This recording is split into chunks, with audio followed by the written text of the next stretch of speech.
For most of human history, the future was something we imagined. It lived in drawings, predictions, and science fiction films. Flying cities, vertical worlds, machines that shaped everyday life. But today, something has changed.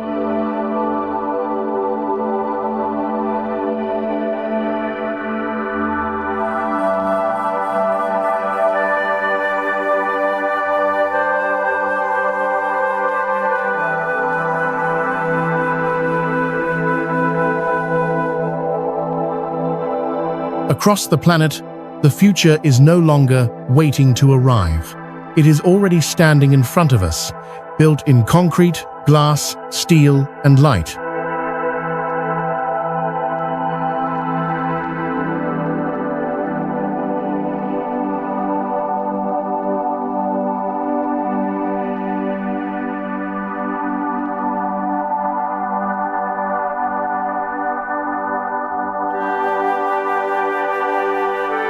There are cities where trains pass directly through apartment buildings, cities where forests grow inside skyscrapers, where highways stack into the sky, and rivers reflect entire digital skylines, where drones redraw the night sky, and buildings themselves perform.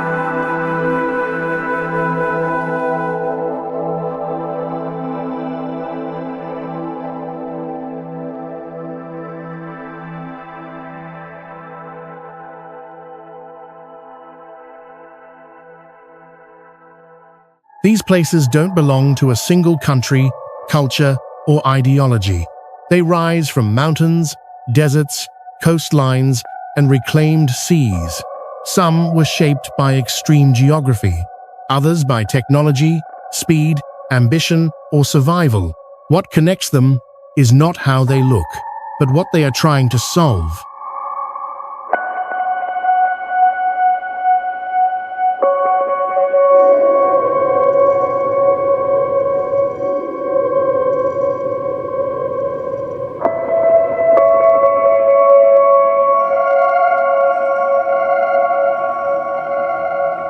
How do you build upward when there is nowhere left to expand? How do you fit millions of people into limited land without collapsing under your own weight? How do you power cities without destroying the planet that sustains them? And how do you design a future that people can actually live in, not just admire from a distance? This is not a story about one perfect city. There is no single blueprint for tomorrow.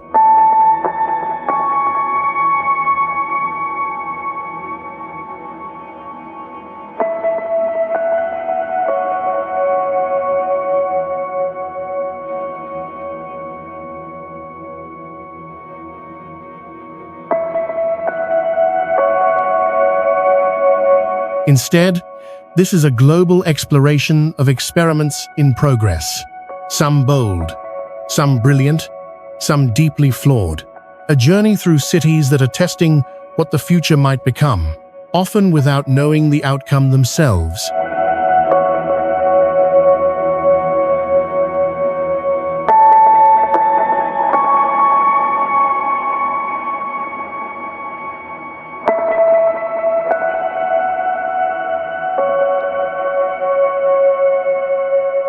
From hyperdense megacities to green urban ecosystems, from data-driven smart cities to abandoned visions of tomorrow, these are the places where humanity is quietly and sometimes loudly building the world ahead of us. This is not science fiction. This is the present. Welcome to the cities of the future.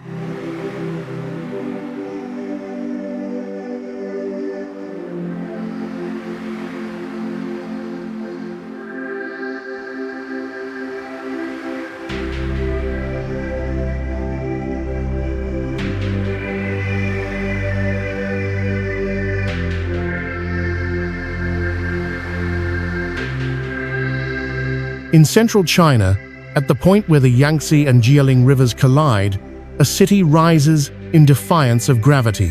This is Chongqing, a megacity that didn't expand outward because it couldn't. So instead, it climbed. Here, the future wasn't designed. It was forced into existence by terrain.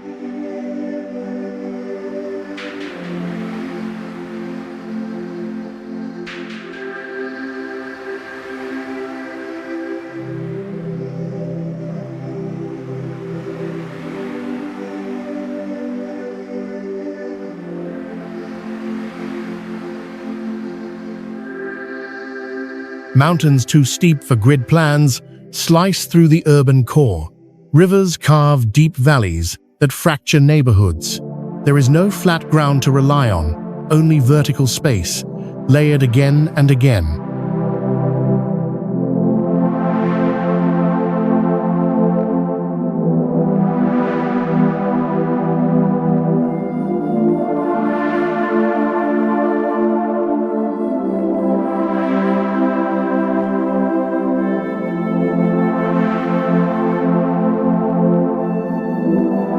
In Chongqing, roads don't simply cross each other.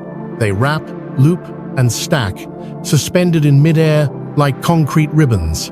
Highways hang above residential districts. Ramps spiral upward, then disappear into buildings, tunnels, or bridges that seem to float. And then there is the train.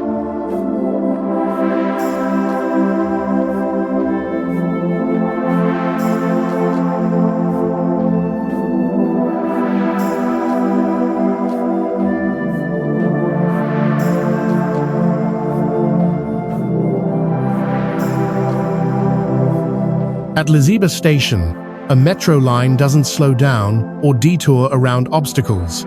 It passes directly through the 8th floor of a residential apartment block. Not beneath it, not beside it. Through it, commuters step off the train inside the building itself, onto a platform carved into the structure. For residents, this isn't a tourist attraction, it's daily life. The walls vibrate, the train roars past, and the city keeps moving. This is Chongqing's logic. If something needs to exist, it will find a way through.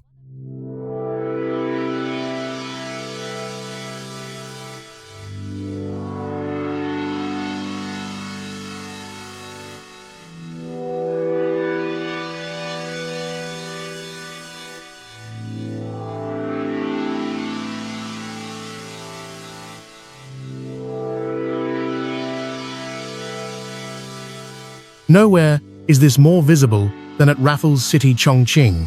8 skyscrapers rise at the bend of the river, pressed tightly together. Near their peaks, a massive horizontal structure, a glass ship, stretches between them, floating nearly 300 meters above the ground.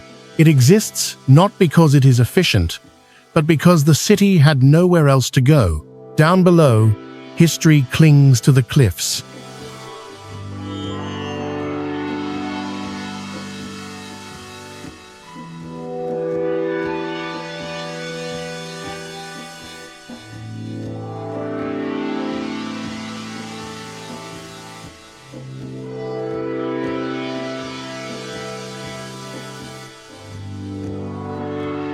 At Hongyadong, wooden balconies cascade down the rock face toward the river. Red lanterns glow as night falls, and the district transforms into something between a myth and a movie set. Across the water, the modern city ignites. More than 200 towers light up in synchronized patterns. Buildings become screens. The river becomes a mirror. For 15 minutes, the entire city performs.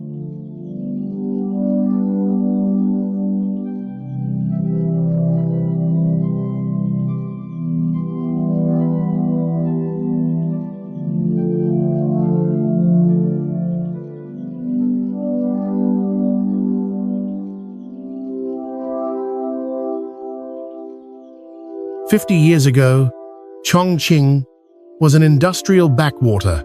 Today, it is home to over 31 million people, making it one of the largest cities on Earth, built almost entirely within a single generation. Chongqing didn't set out to look like the future. It simply built faster than anyone could plan, adapt, or fully understand.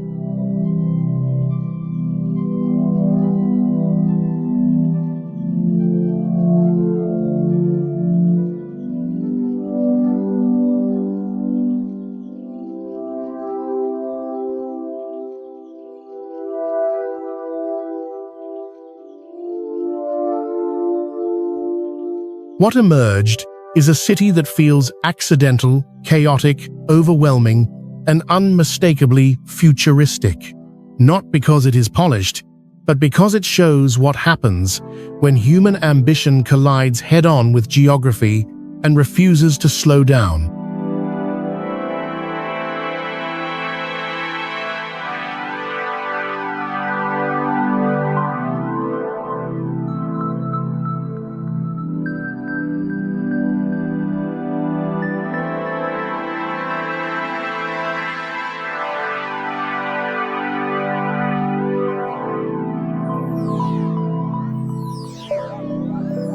On the southern edge of China, squeezed between mountains and sea, stands one of the most extreme urban experiments ever sustained.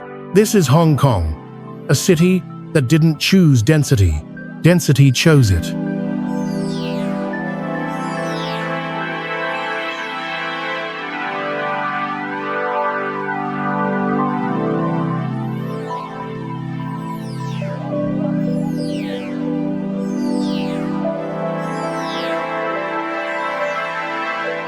Only about a quarter of Hong Kong's land can be built on. The rest is steep mountains, protected country parks, and rugged coastline. With nowhere left to expand outward, the city learned to do something else instead. It stacked itself.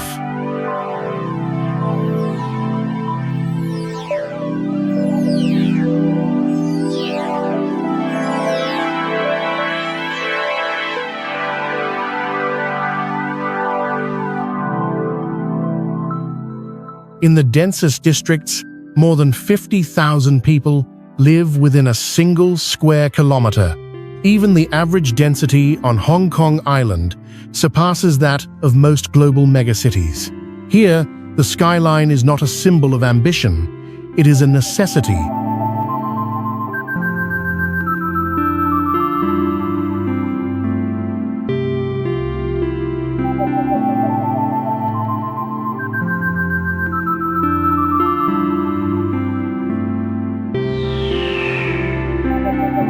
Buildings rise, tightly packed, wall to wall, floor by floor. Apartments shrink, balconies stack endlessly. From above, the city looks efficient. From below, it can feel overwhelming.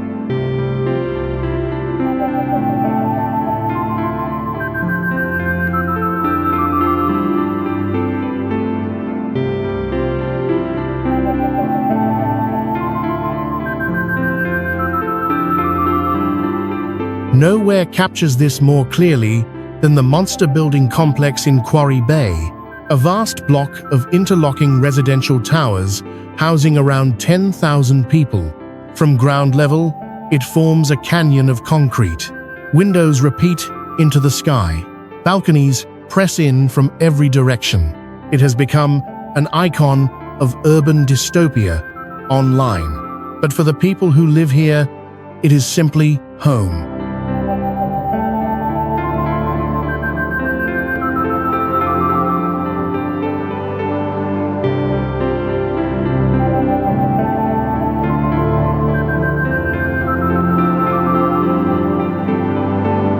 Despite the extreme density, Hong Kong functions with remarkable precision. Public transit moves millions daily, with clockwork reliability. Elevated walkways connect buildings like a second city in the air. Life flows vertically up elevators, across sky bridges, down into metro tunnels. And yet, step just beyond the towers, and the contrast is immediate.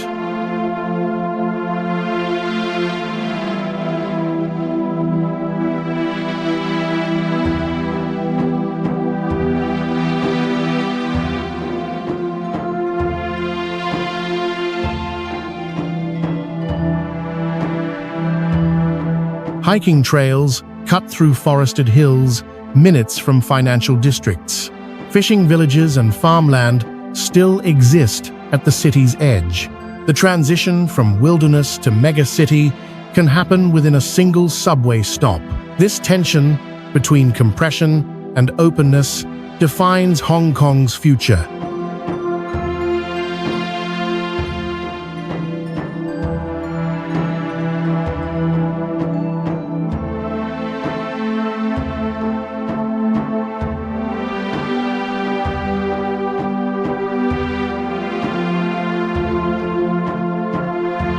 To survive, the city has also learned to connect outward, not just upward.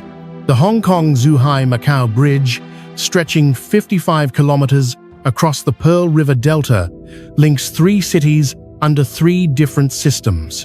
Bridges, artificial islands, and an undersea tunnel bind the city into a much larger mega-region, one whose combined economy rivals entire nations.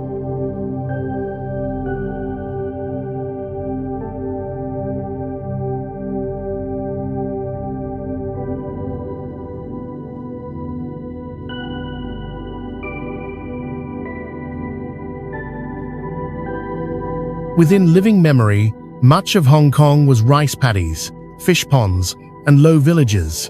In just a few decades, it transformed into one of the densest urban environments on Earth. Hong Kong shows a future shaped not by design ideals, but by constraint. A city that proves how far urban life can be compressed and still function. It is not a comfortable vision of tomorrow, but it is a very real one.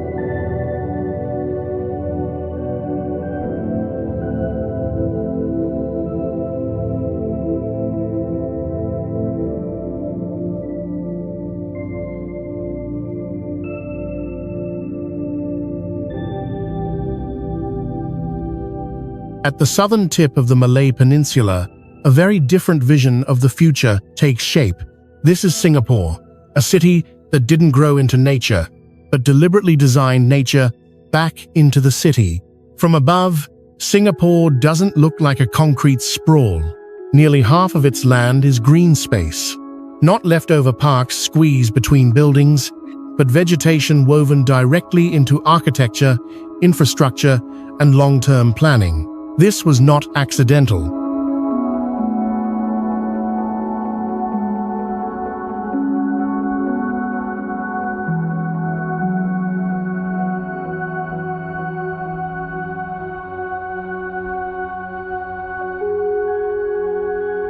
With limited land, no natural resources, and a dense population, Singapore faced a simple question early on. How do you build a high-density city without making it unlivable?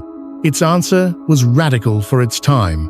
Instead of treating greenery as decoration, Singapore treated it as infrastructure.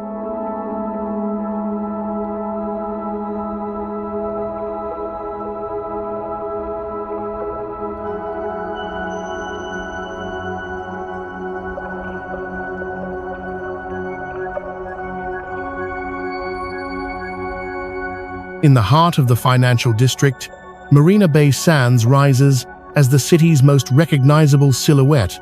Three towers lean toward one another, joined by a rooftop shaped like a ship balanced in midair. It is spectacle, yes, but also a signal.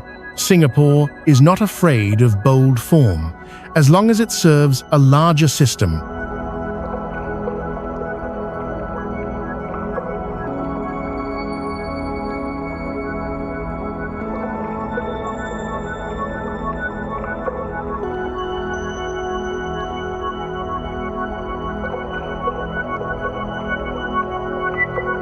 That system becomes clearer at Marina 1, where a dense tropical rainforest grows inside a cluster of skyscrapers. More than 350 plant species fill the central void, cooling the surrounding towers naturally while absorbing heat and noise. The city doesn't just surround nature, it wraps itself around it.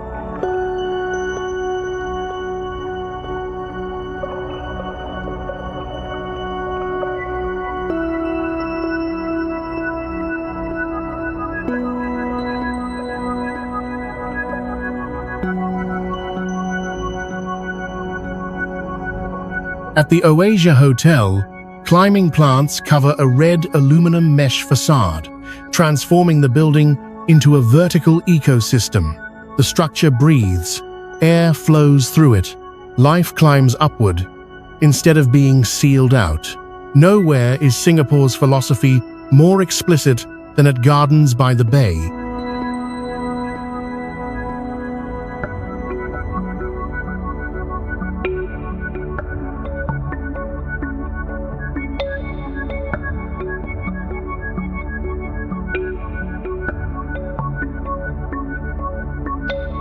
Inside the cloud forest dome, a 35-meter waterfall pours down a glass mountain, surrounded by mist, orchids, and ferns, suspended in a carefully controlled climate.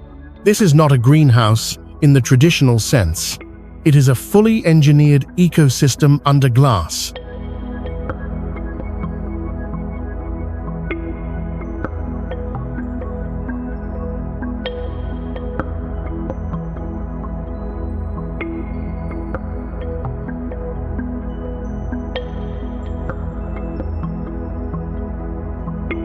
Outside, the iconic super trees rise up to 50 meters tall.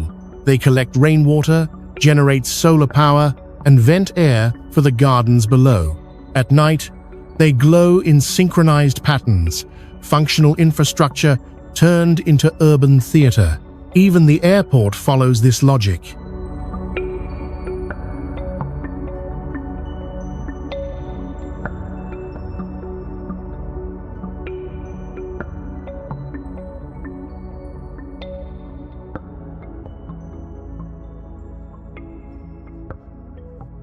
At Julchangi, travelers don't exit nature.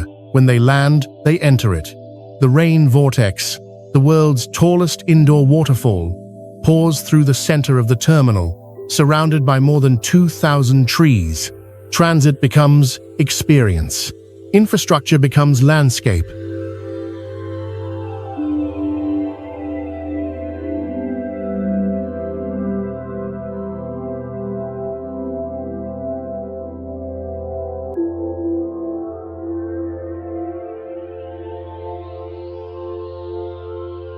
Singapore's future is not about chasing extremes of height or spectacle. It is about balance between density and livability, technology and ecology, control and comfort.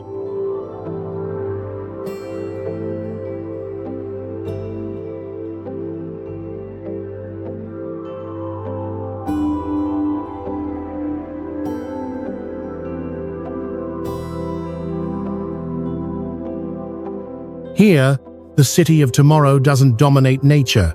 It carefully engineers space so that nature and humanity are forced to coexist.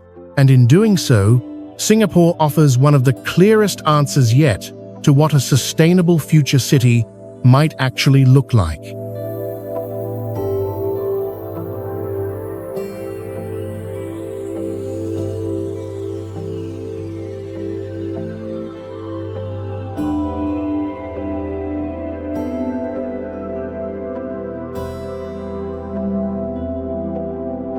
In northern Italy, the future doesn't announce itself with glowing screens or massive scale.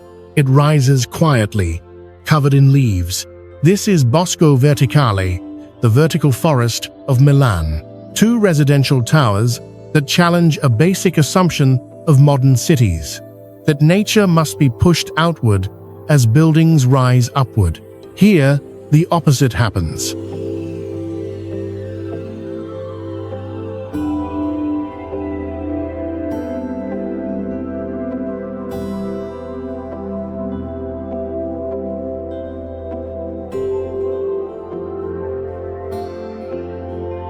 Completed in the Porta Nuova district, Bosco Verticale is wrapped in life. More than 800 trees, 4,500 shrubs, and 15,000 plants grow directly from the balconies of the towers. Not decorative planters. Full-size trees, some reaching several meters in height, anchored into reinforced terraces. From a distance, the buildings resemble cliffs overtaken by vegetation. From up close, they feel less like architecture and more like habitat.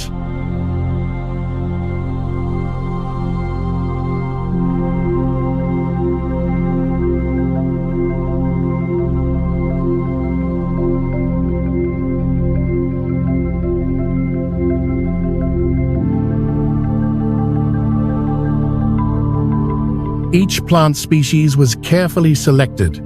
Some bloom in spring. Others change color in autumn. Evergreens maintain structure through winter. The towers don't stay visually static. They change with the seasons, like a living organism. But Bosco Verticale is not just about aesthetics.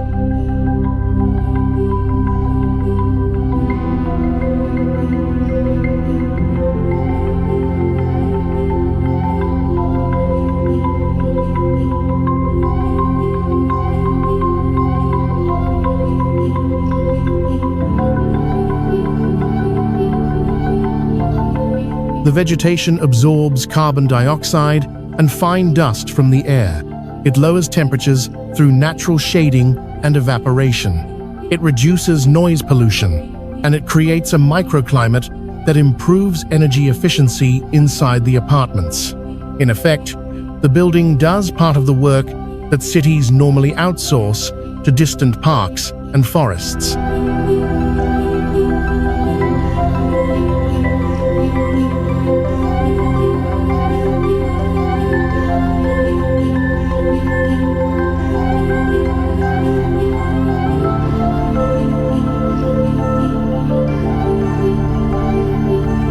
Maintaining a vertical forest is no small task.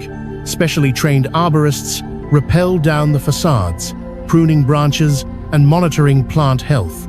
Irrigation systems recycle grey water from the building itself. Technology and nature operate together, not in opposition.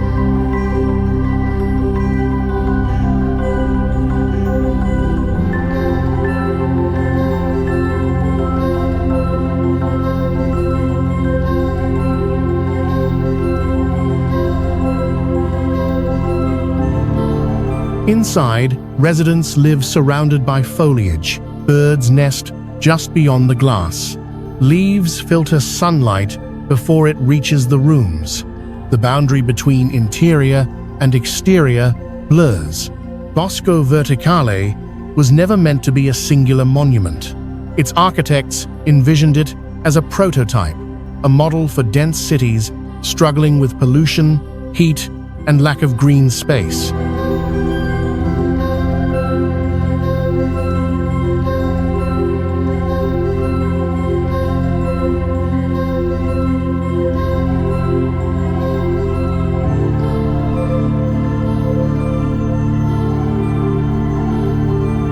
Instead of spreading greenery horizontally, which requires land cities no longer have, this approach stacks ecosystems vertically, alongside human life. Milan's vertical forest doesn't solve every urban problem. It is expensive. It requires careful maintenance. It cannot be copied blindly everywhere, but it represents a shift in mindset.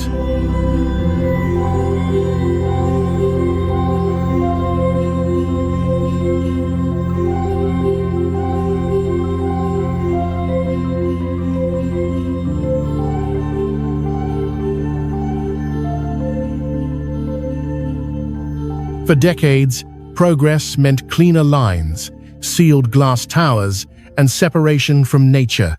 Bosco Verticale proposes something else entirely, a city where buildings don't just house people, but actively participate in the environment around them. In this vision of the future, architecture doesn't dominate the natural world. It becomes part of it. And as cities grow denser and hotter, that idea may matter more than any new technology.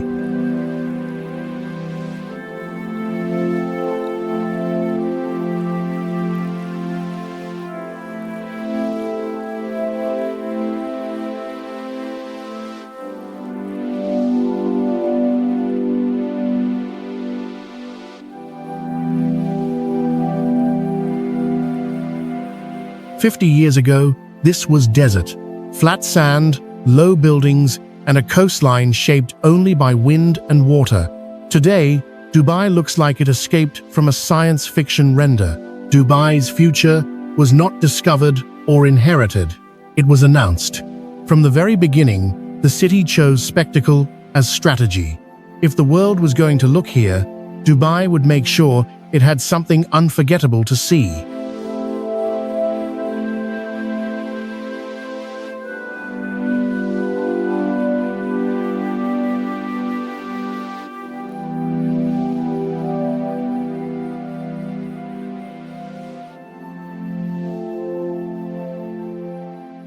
That philosophy rises immediately in the form of the Burj Khalifa.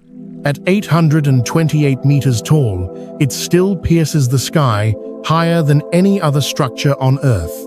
A needle of glass and steel, visible from miles away, housing luxury apartments, offices, hotels, and observation decks stacked vertically into the clouds. Speed defines it too. Elevators move at extraordinary velocities, carrying people hundreds of meters upward in seconds. But height alone is not the point.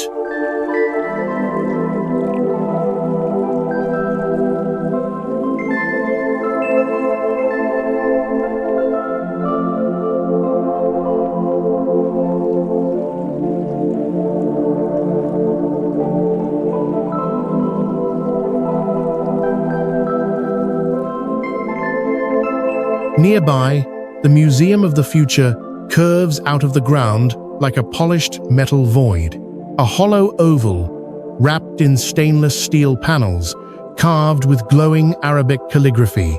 The text is poetry about humanity's future words, literally cut into the building itself. At night, the structure becomes a luminous object, less like architecture and more like a message. Dubai builds symbols first, explanations later.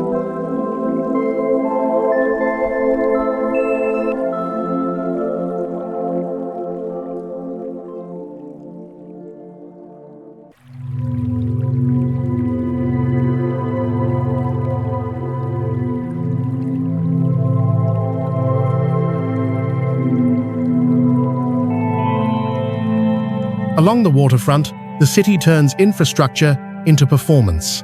The Dubai Fountain launches thousands of jets of water up to 150 meters high, synchronized perfectly to music and light, multiple times each night. Surrounding towers ripple with LEDs. Fireworks erupt above the skyline. The city doesn't sleep, it stages itself. Then there is the land itself.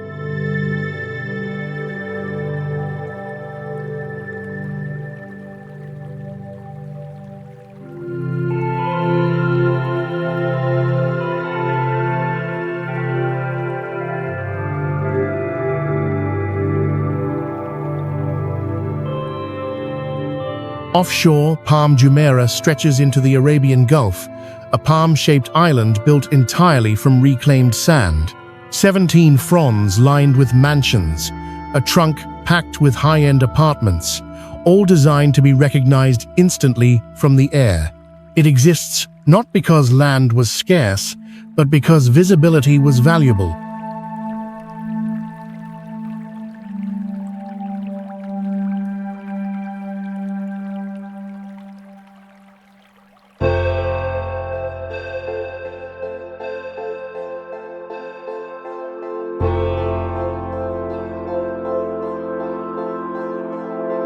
Dubai's ambition also extends to experimentation.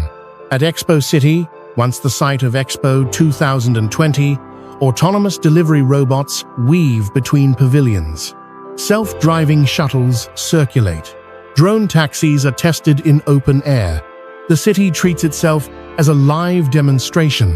In 1970, Dubai had no skyscrapers, no metro, no artificial islands. In a single lifetime, it transformed into a megacity defined by scale, speed, and audacity.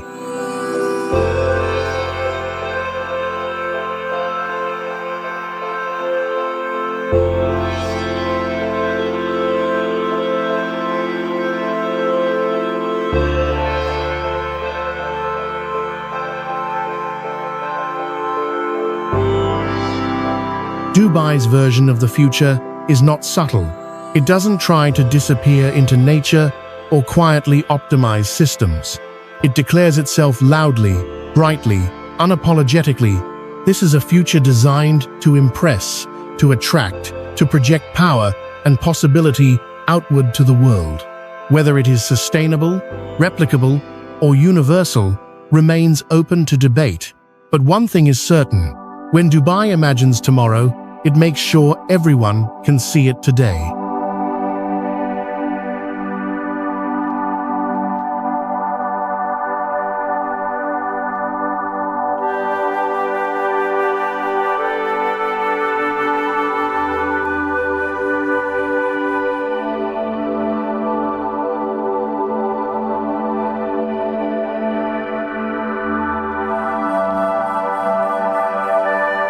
Las Vegas has never tried to be realistic. From the beginning, it was built as an illusion, a city designed not for efficiency, but for impact. And in the age of advanced technology, that instinct has only intensified. This is Las Vegas, where the future doesn't blend quietly into daily life. It demands attention.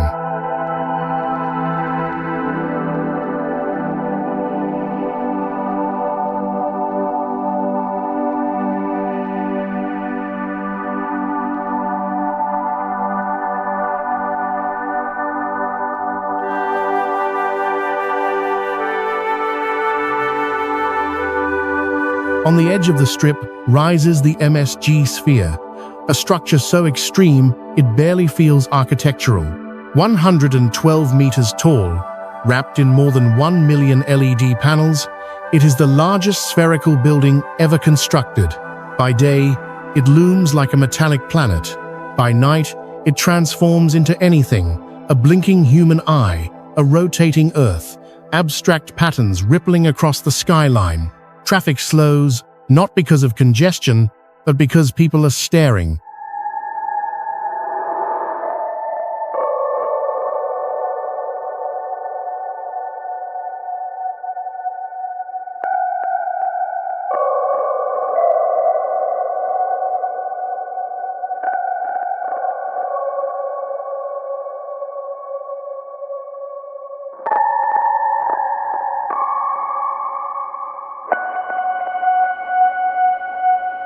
Inside, the spectacle escalates. A fully wraparound 16K LED screen curves over the audience, erasing the boundary between wall and ceiling.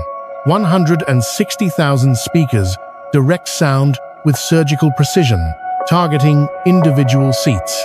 This is not a concert hall.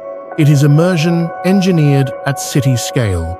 Las Vegas understands something fundamental about the future. Technology doesn't just solve problems, it creates sensations.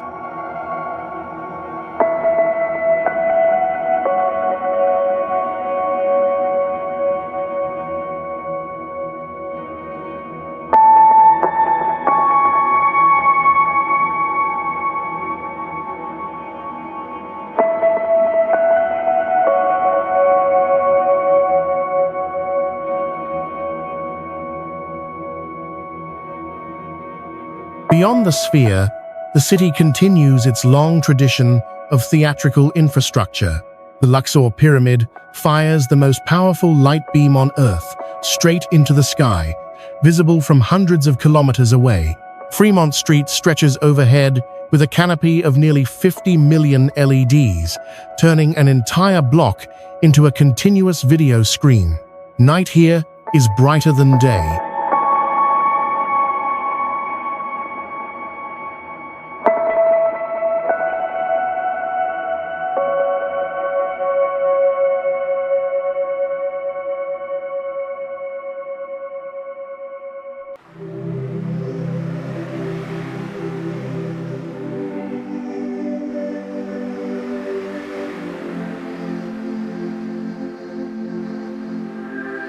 Automation quietly slips into the background. At the Tipsy Robot Bar, there are no bartenders, only robotic arms, pouring drinks with perfect consistency. Precision replaces personality. Efficiency replaces conversation. Below the surface, another experiment unfolds.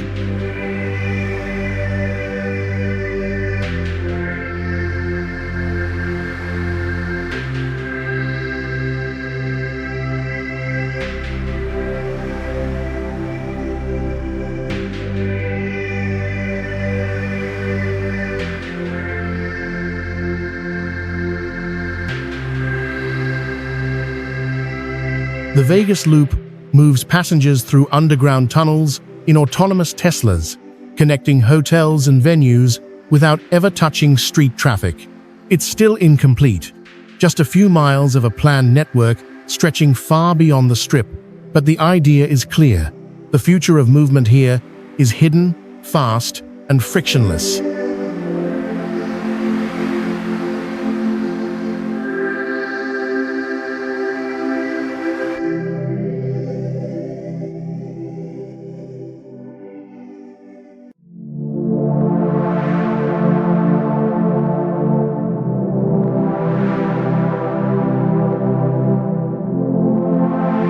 Las Vegas doesn't pretend to be sustainable. It doesn't claim to be human-scaled. And it doesn't apologize for excess. Instead, it asks a different question.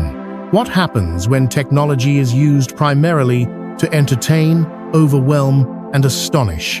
The answer is a city that feels less like a place to live and more like a machine designed to stimulate the senses non-stop.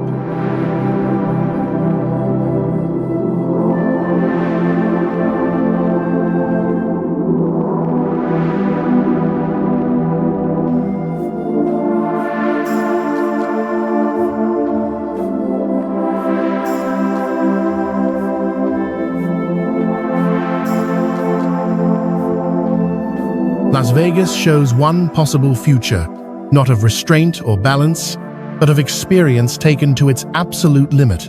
Whether you love it or hate it, the reaction is the point. In Las Vegas, the future isn't meant to fade into the background. It's meant to be impossible to ignore.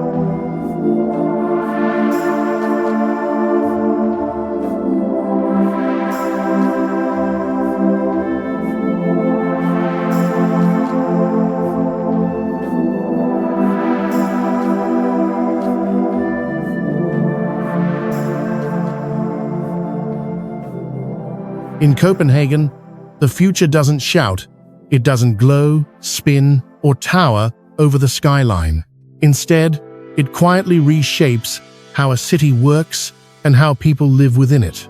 This is Copenhagen, a place where progress is measured not by spectacle, but by how seamlessly infrastructure disappears into everyday life.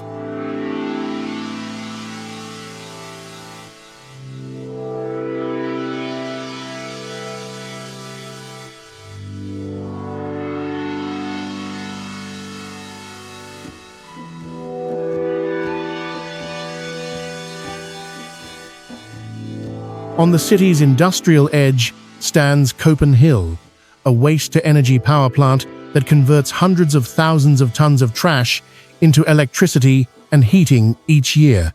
In most cities, a facility like this would be hidden. In Copenhagen, it was given a second purpose. They put a ski slope on top of it.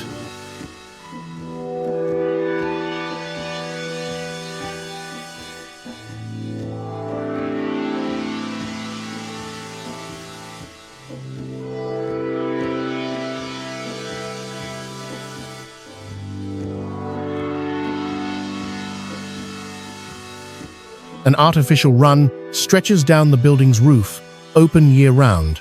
Hiking trails loop around its sides, and bolted vertically along its facade is the world's tallest climbing wall, rising 85 meters above the ground. Heavy infrastructure becomes public space. Function doubles as recreation. This idea extends far beyond a single building.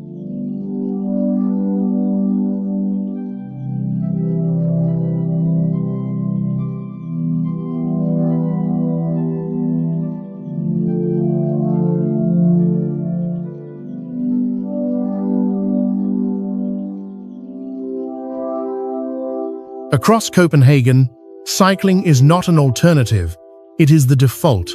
Bike highways connect neighborhoods, cutting through the city faster than cars during rush hour. Traffic lights prioritize cyclists. Urban design assumes people will move under their own power. Parks aren't leftover spaces. They are planned infrastructure woven deliberately into residential areas. Waterfronts are open, accessible, and designed for daily use, not fenced off for prestige.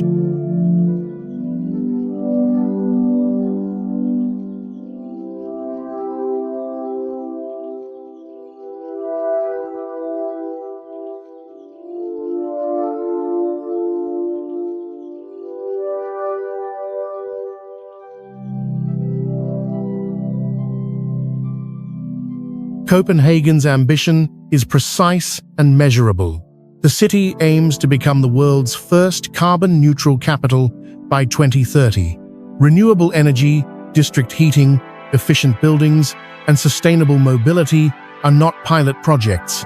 Here, they are citywide systems. Even new housing reflects this mindset.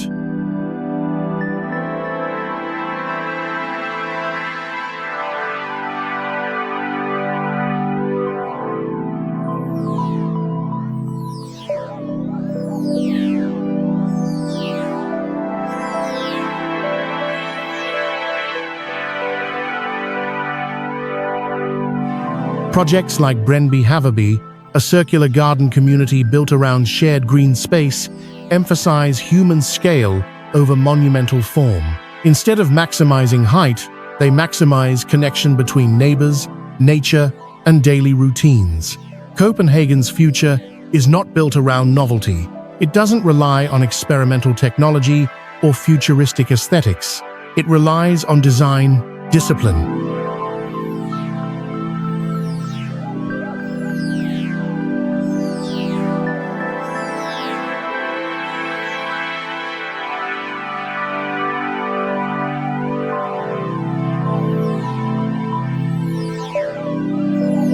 If a building must exist, it should do more than one job. If a street is built, it should serve more than cars. If infrastructure is unavoidable, it should improve daily life. In Copenhagen, sustainability isn't a brand or a promise. It's a set of quiet decisions, repeated consistently over decades.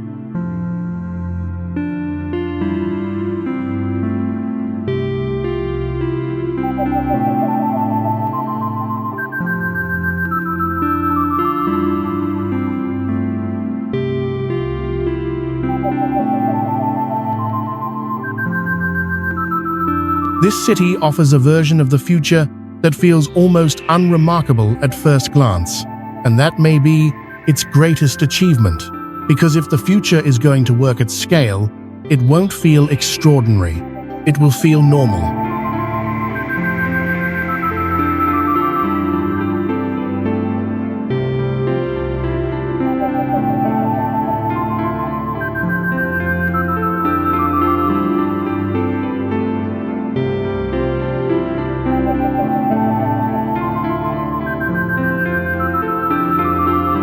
In Iceland, the future doesn't rise above the skyline. It comes from beneath it. This is Reykjavik, one of the northernmost capital cities on Earth, a place shaped not by skyscrapers or mega projects, but by forces far older than civilization itself. Fire, water, and the restless movement of the planet.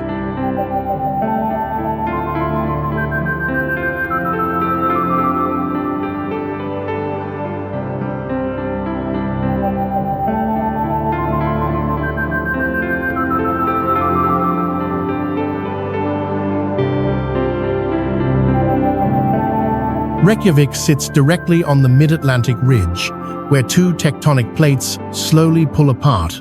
Volcanoes, earthquakes, and geothermal vents define the landscape. In most places, this would be a liability.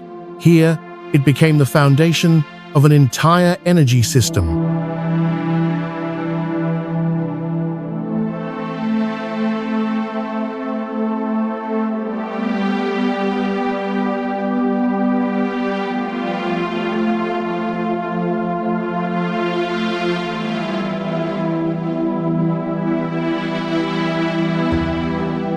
Nearly 90% of Iceland's homes are powered by geothermal energy. Hot water, heated naturally by magma deep underground, is piped directly into buildings. It heats homes, supplies, showers, and runs entire districts reliably, affordably, and with almost no carbon emissions. In Reykjavik, you don't burn fuel to stay warm. You tap into the earth itself.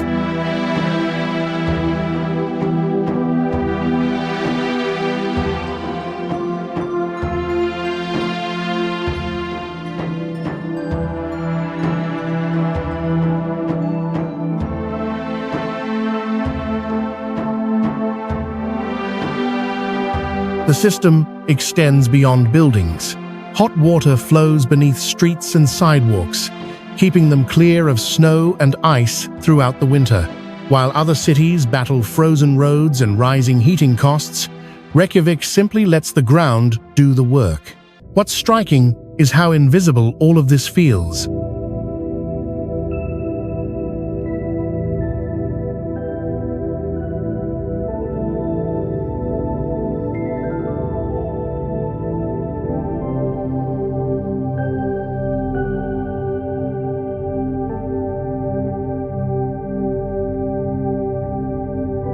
There are no massive cooling towers dominating the skyline, no dramatic solar fields or wind farms crowding the horizon. The city looks modest, even quiet. Low-rise buildings, wide streets, open views to the sea and surrounding mountains. Yet beneath that calm surface runs one of the most advanced renewable energy networks on the planet.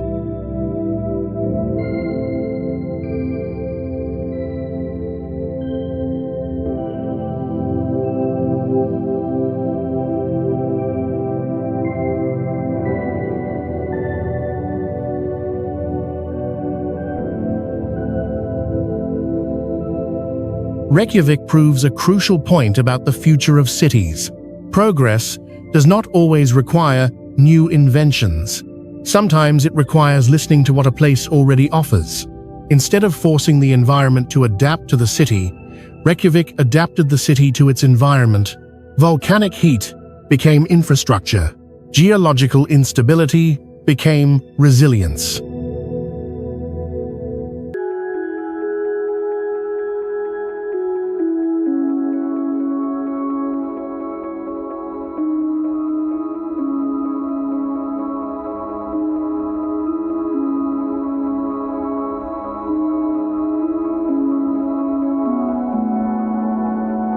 This approach also reshaped Iceland's national identity.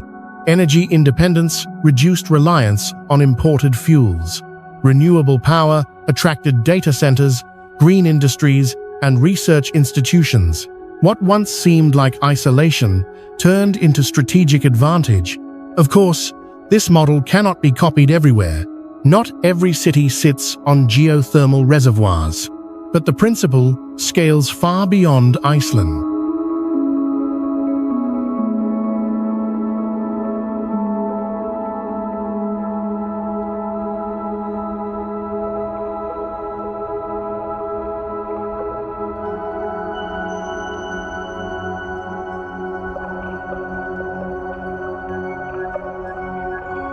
The future of urban life may depend less on futuristic appearances and more on deep integration with local conditions, climate, geography, and natural systems.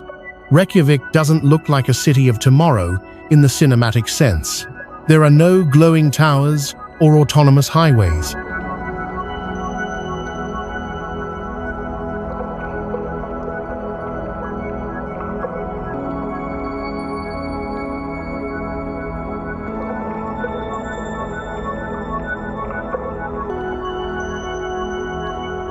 Instead, it offers something quieter and perhaps more important, a reminder that the most powerful technologies are sometimes the oldest ones on Earth, and that the future, when built wisely, doesn't always need to be visible. Sometimes, it's already working silently beneath your feet.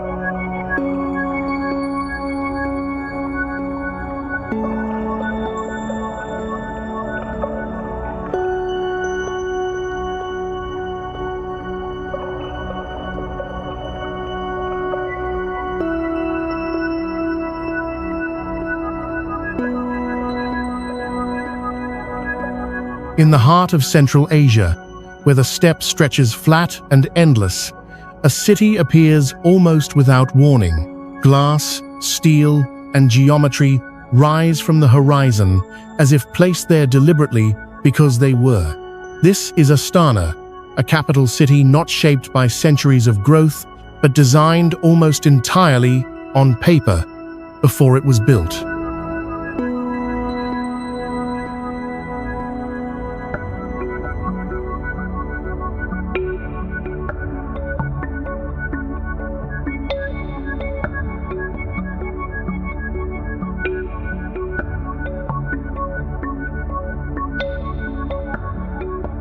Until the 1990 seconds, This was not a major urban center. It was a modest provincial city, surrounded by open land, harsh winters, and little strategic importance. Then Kazakhstan made a decision that would redefine its future. The capital was moved here, and Astana was reinvented from the ground up.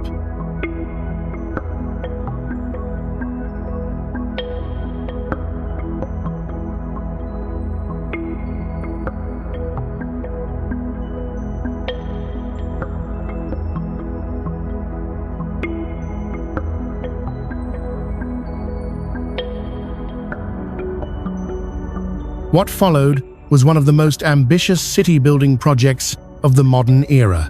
Entire districts were planned at once, boulevards aligned along strict axes, monuments positioned for symbolic meaning as much as function. At the center of the city stands the Baytarek Tower, a white steel structure cradling a golden sphere, inspired by a Kazakh myth of the Tree of Life.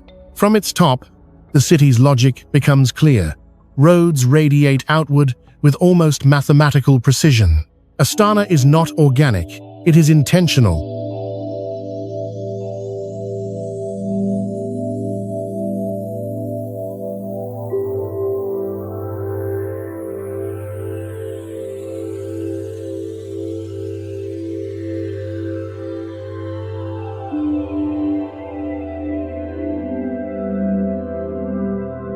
Nearby rises Khan Shatir, one of the world's largest tensile structures.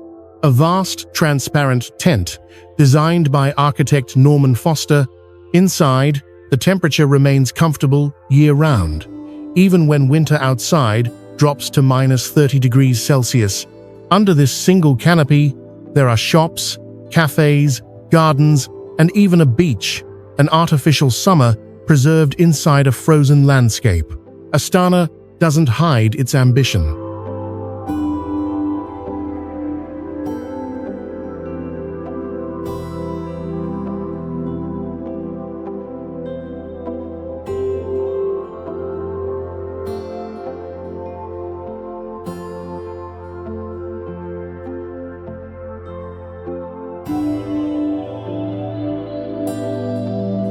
The Palace of Peace and Reconciliation, a glass pyramid, was built to host global religious and cultural dialogues. The Nur Alem Sphere, an 80-meter-wide globe constructed for Expo 2017, now serves as a museum dedicated to future energy and sustainability. Each structure carries a message, not just about architecture, but about identity, modernity, and national direction.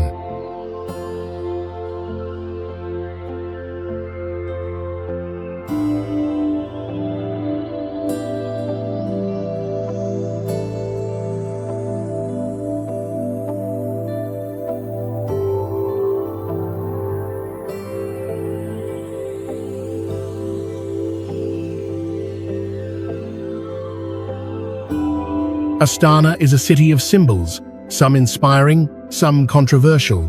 Critics argue it feels empty, oversized, or disconnected from daily life. Supporters see it as a statement of possibility, proof that a nation can redefine itself within a single generation. What Astana reveals is a particular version of the future, one driven by central planning, symbolism, and speed. This is not a city that slowly evolved. It was declared, then built.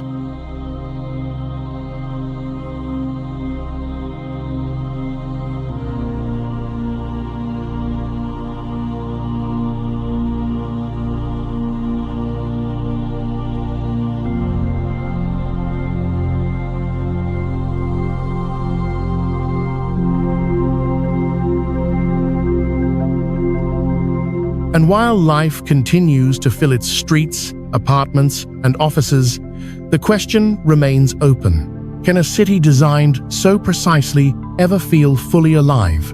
Astana stands as a reminder that the future doesn't always grow naturally. Sometimes it arrives fully formed, dropped into the landscape with intention, ambition, and uncertainty. A capital imagined first and lived in later.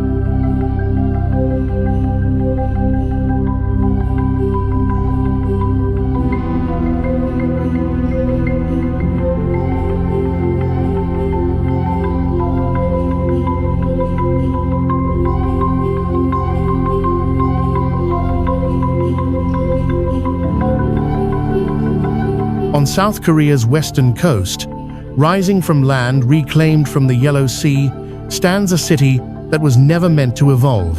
It was meant to work perfectly from day one. This is Songdo, a planned smart city built almost entirely from scratch, beginning in the early 2000s, with an investment of over $40 billion.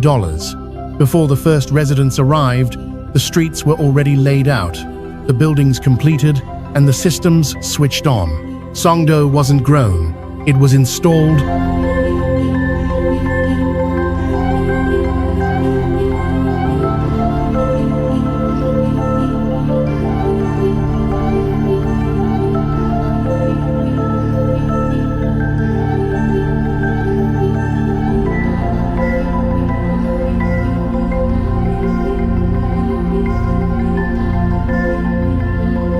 From the beginning, the city was designed to be a model of efficiency. Sensors embedded throughout the urban fabric monitor traffic, energy use, air quality, and security in real time. Data flows constantly, feeding centralized control systems meant to optimize daily life invisibly. Even garbage behaves differently here.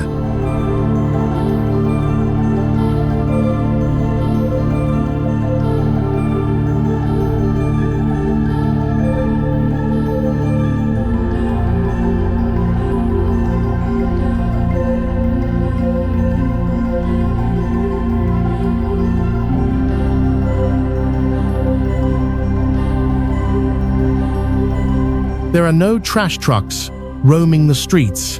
Instead, waste is dropped into chutes inside homes and offices, then sucked through underground pneumatic tubes to processing centers outside the city. The system is clean, quiet, and automated, a small glimpse of a frictionless urban future. Songdo's layout reflects the same logic.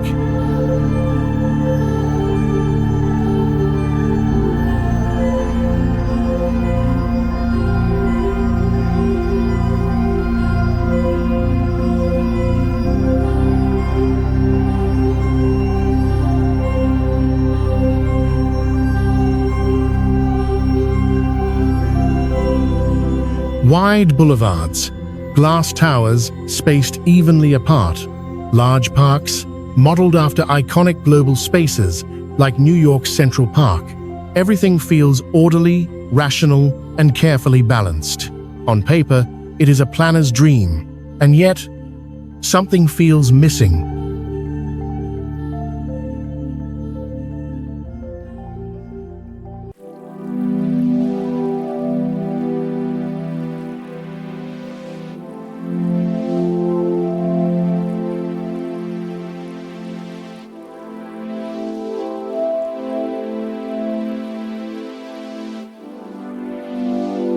Despite its advanced infrastructure, Songdo has often been criticized for feeling sterile, too controlled, too predictable. Life here runs smoothly, but without the messiness that gives cities their character.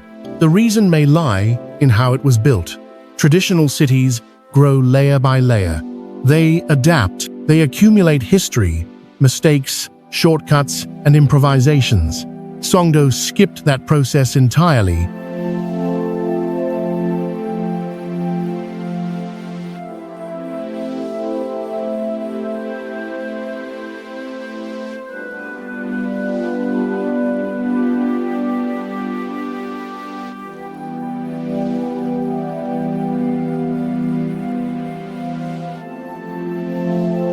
By building everything at once, the city locked itself into systems that are difficult to change.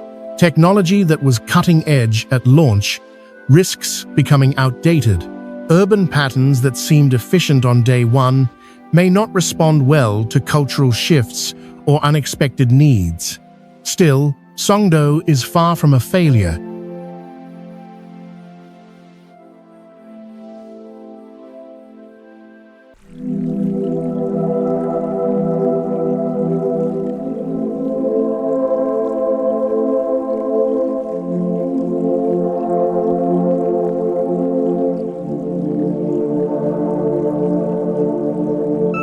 More than 200,000 people live and work here today. International companies, universities, and institutions operate across the district. Urban planners from around the world study Songdo closely, not just for what it achieved, but for what it teaches. Songdo reveals a crucial truth about future cities. Technology alone does not create vitality.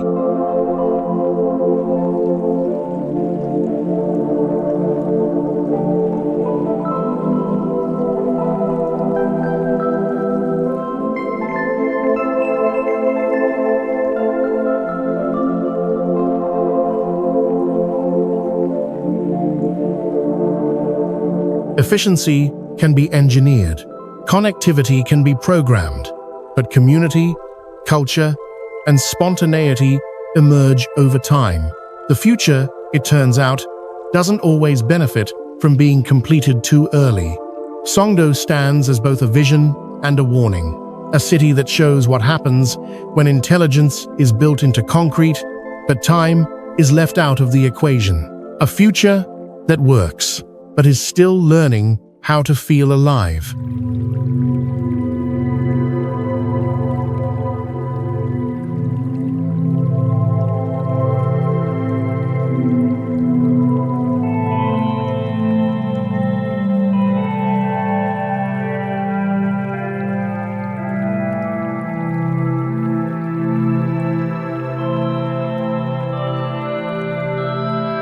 Silicon Valley does not look like the future. There are no towering skylines, no glowing megastructures, no dramatic architecture competing for attention. Instead, there are low buildings, tree-lined roads, and suburban campuses that could easily be mistaken for anywhere else in America. And yet, this is where much of the modern world is designed.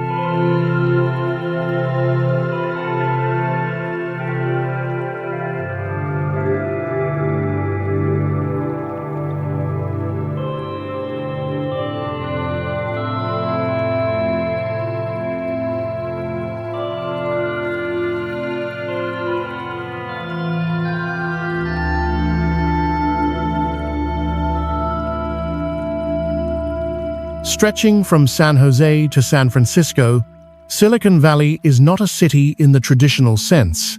It is an ecosystem, one where software, data, and algorithms shape daily life for billions of people who will never visit it. Here, the future is not built in steel. It is written in code.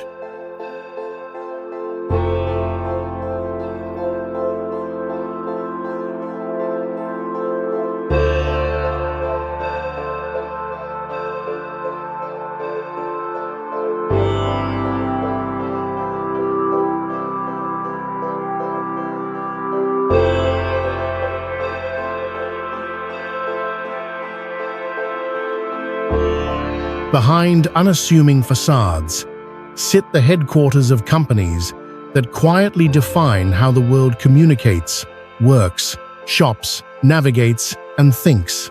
Search engines, social networks, smartphones, cloud services, artificial intelligence, almost every connected device on Earth relies on systems developed in this narrow 50-mile stretch.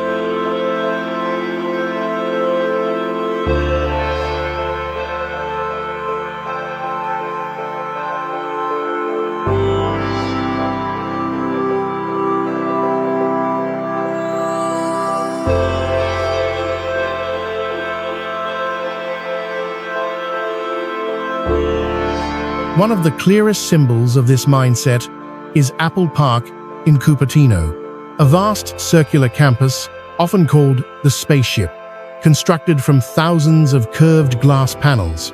It houses tens of thousands of employees, runs on 100% renewable energy, and encloses a 30-acre forest filled with native trees.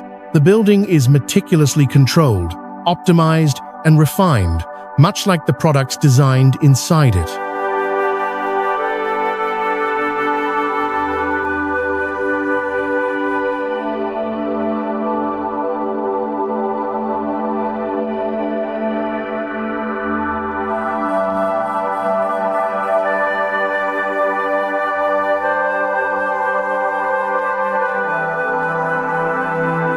Nearby, Google, Meta, Nvidia, and dozens of other technology giants operate similar campuses.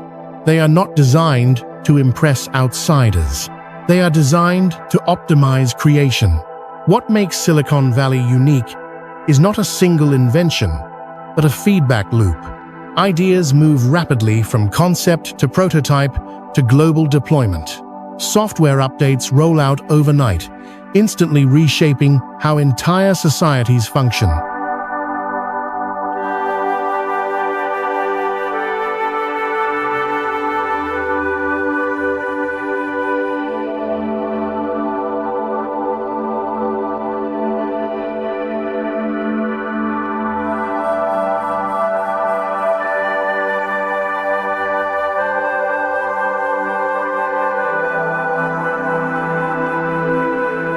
Unlike cities that showcase the future visually, Silicon Valley's influence is largely invisible.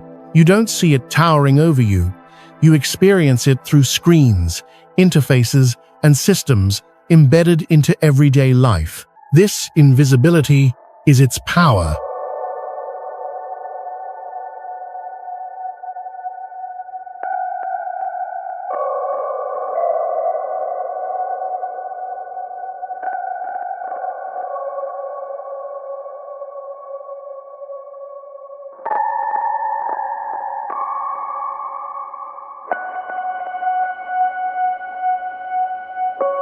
Traffic apps reroute millions of commuters. Recommendation algorithms shape culture. Artificial intelligence writes, predicts, translates, and decides. All of it traces back, in some way, to this quiet region of offices and campuses. But Silicon Valley also exposes the risks of this model.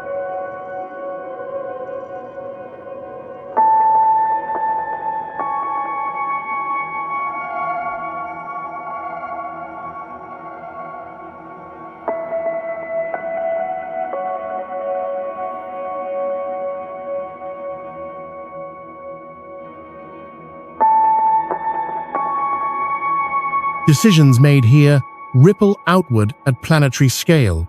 Often faster than laws, ethics, or social norms can respond. A small group of engineers can influence elections, economies, and human behavior, sometimes unintentionally. Silicon Valley shows a future that doesn't announce itself with monuments or megaprojects. It arrives silently, through updates and patches, accepted almost without question.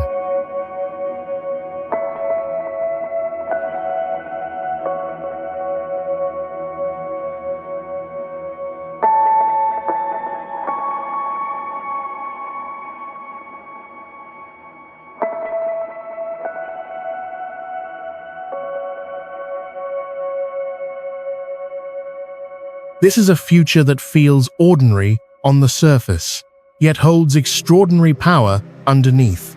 In the global story of tomorrow's cities, Silicon Valley is a reminder that the most influential places may not look futuristic at all. They simply decide how the future works.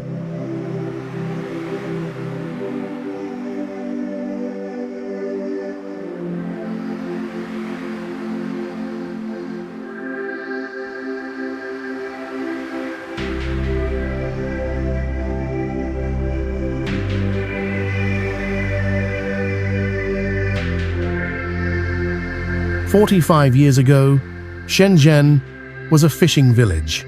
Around 30,000 people, low houses, muddy roads, and little to distinguish it from countless coastal towns in southern China. Today, it is one of the most powerful technology cities on Earth.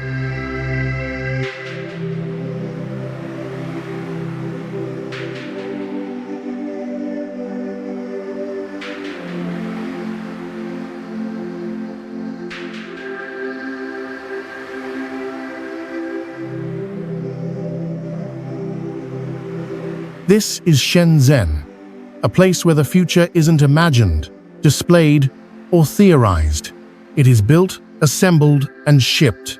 In 1980, China designated Shenzhen as the country's first special economic zone. It was an experiment. Open one city to global markets, foreign investment, and rapid industrialization, and see what happens. What happened was explosive.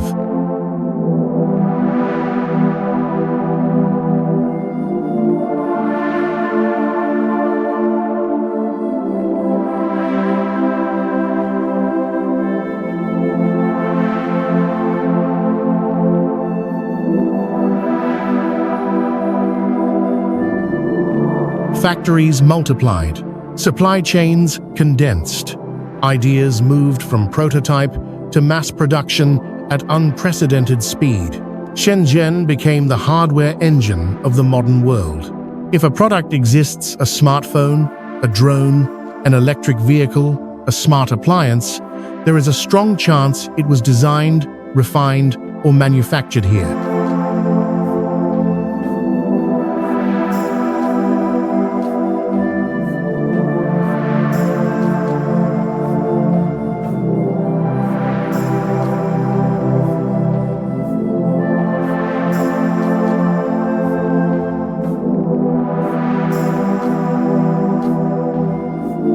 This is home to companies like Huawei, Tencent, BYD, and DJI, global giants whose products shape communication, transportation, energy, and surveillance. But Shenzhen's true power lies not just in its corporations, but in its ecosystem. Engineers, suppliers, manufacturers, and designers operate within minutes of each other. A circuit board can be redesigned in the morning, prototyped by afternoon, and produced at scale within days. The city moves at the speed of iteration.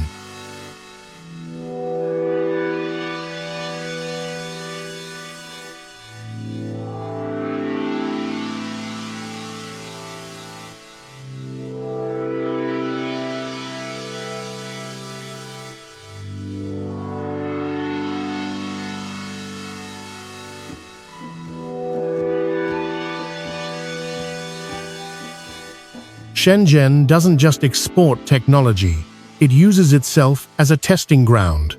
Drones deliver coffee and food across dense districts. Cashless payments dominate daily life. Electric buses and taxis fill the streets, reducing emissions at city scale. Innovation here isn't staged, it's normalized. The skyline reflects this pace.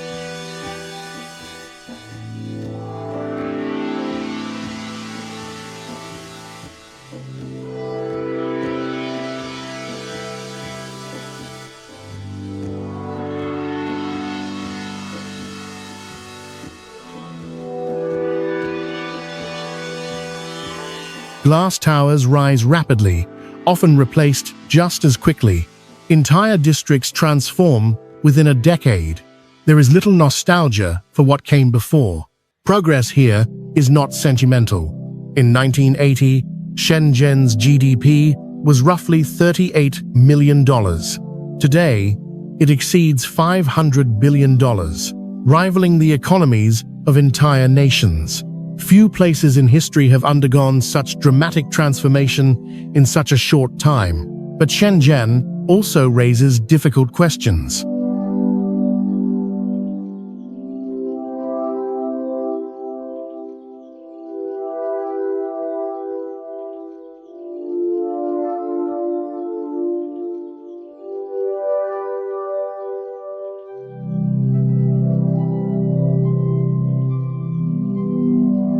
What happens when speed becomes the defining value of a city? When buildings, companies, and even ideas are expected to evolve continuously or disappear? Shenzhen offers a vision of the future defined by acceleration. A city optimized for making, scaling, and deploying technology faster than anywhere else on the planet.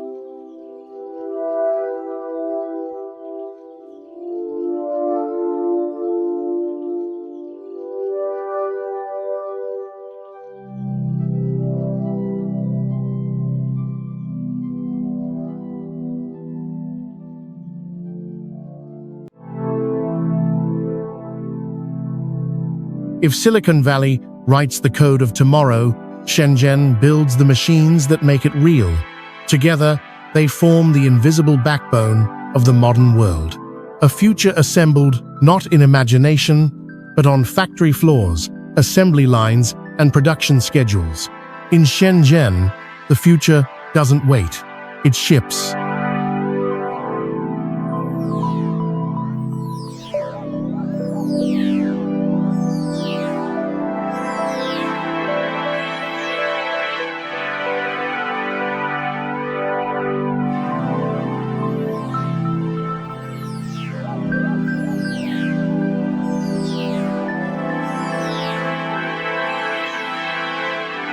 Shanghai does not pause. It accelerates. Rising from the Yangtze River Delta, this is China's most vertical, most kinetic metropolis, a city where the future feels less like a destination and more like a constant process.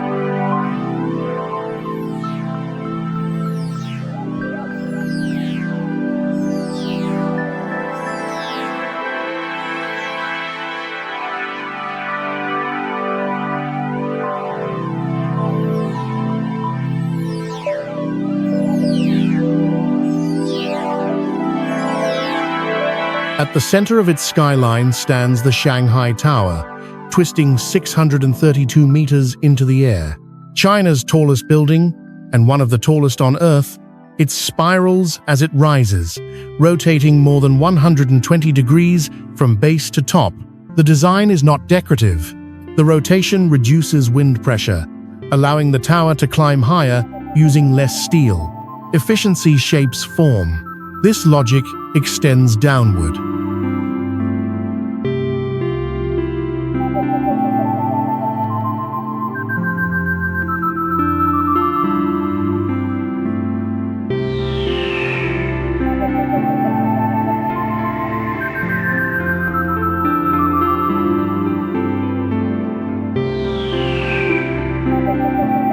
At street level, highways stack in layers, ramps, loop, and spiral, carrying traffic upward and inward like arteries feeding a living system. The Nanpu Bridge curls onto itself, forcing drivers to circle twice just to reach the roadway. At night, thousands of LEDs trace its curves, turning pure infrastructure into light. Movement is Shanghai's defining feature.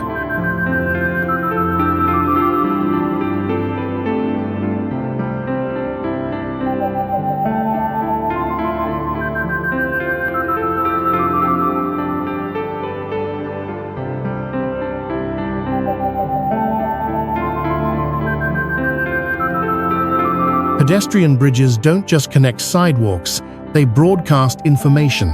LED tickers scroll livestock prices and market data above the traffic below. The city's financial pulse is visible, continuous, impossible to ignore. And yet, Shanghai doesn't exist only in concrete. Across Suzhou Creek, a massive commercial complex rises like a stepped mountain. Nearly 1,000 trees grow from concrete pillars, one on each level. The species were chosen carefully so that different sections bloom in different seasons. As the year changes, so does the color of the building itself.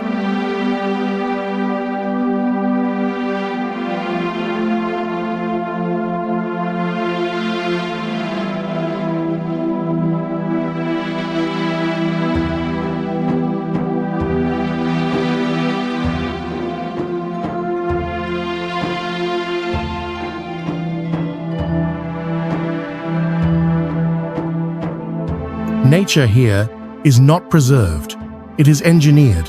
Shanghai's scale is overwhelming. More than 25 million people move through the city daily. Construction cranes are a permanent feature of the skyline. Neighborhoods rise, fall, and are rebuilt with relentless speed. What sets Shanghai apart is not just how much it builds, but how intentionally optimized everything feels.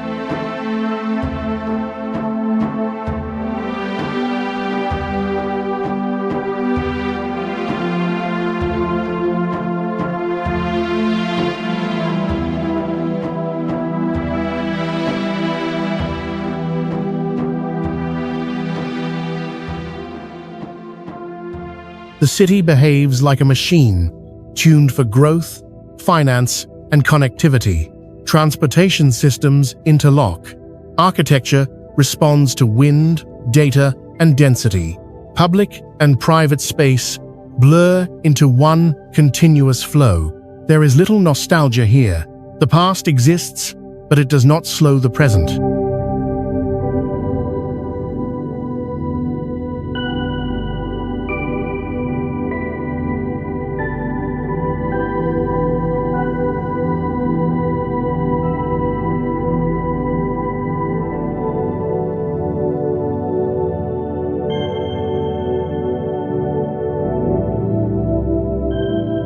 Shanghai represents a version of the future driven by momentum, a city that is always upgrading itself, even while people are living inside it. Where change is not disruptive, it is expected. This creates a strange duality. On one hand, Shanghai feels exhilarating, efficient, alive.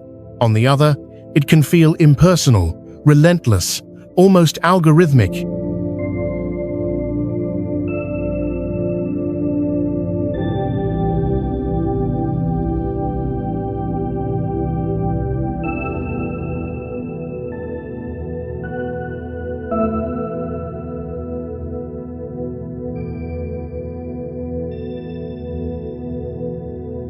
But that may be the point. As cities grow larger and more complex, some may begin to resemble systems more than settlements. Places optimized, not just for living, but for operating. Shanghai shows what happens when a city embraces that identity fully. It doesn't slow down to ask what the future should be.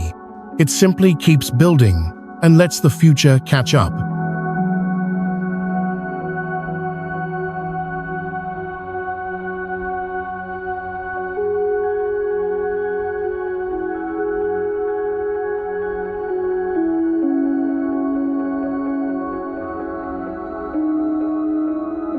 Tokyo looks like chaos, and yet almost nothing here happens by accident. This is the world's most populated metropolitan area, nearly 37 million people moving through a single, interconnected urban system every day. On the surface, it feels overwhelming. Neon signs stacked 10 stories high, streets flooded with people, trains arriving every few minutes.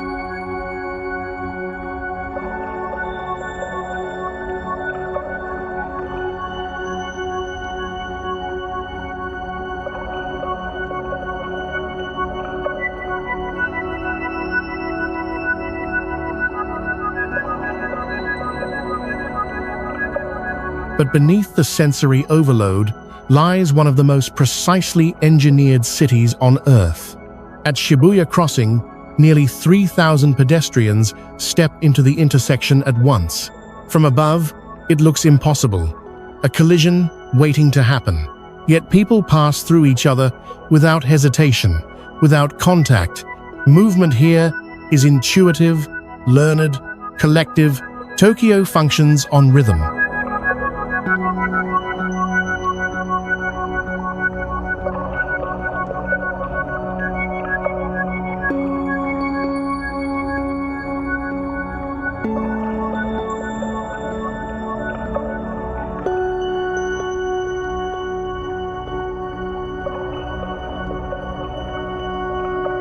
The Shinkansen bullet trains cut across the country at speeds up to 320 kilometers per hour. During peak hours, trains depart every 3 minutes. Across the entire network, the average delay is measured not in minutes, but in seconds. Punctuality is not a feature, it is an expectation. Density in Tokyo does not result in paralysis. It produces efficiency.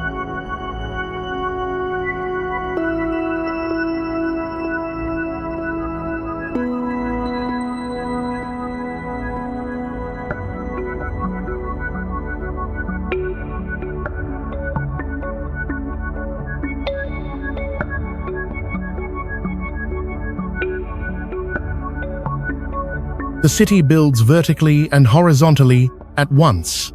Rail stations anchor entire neighborhoods, stacked with shops, offices, restaurants, and apartments above and below the tracks. Space is reused relentlessly. Nothing is wasted. At night, districts like Shinjuku and Akihabara ignite with color. Screens flash advertisements, animations, and data. Light pollution becomes infrastructure guiding movement, signaling activity, shaping mood.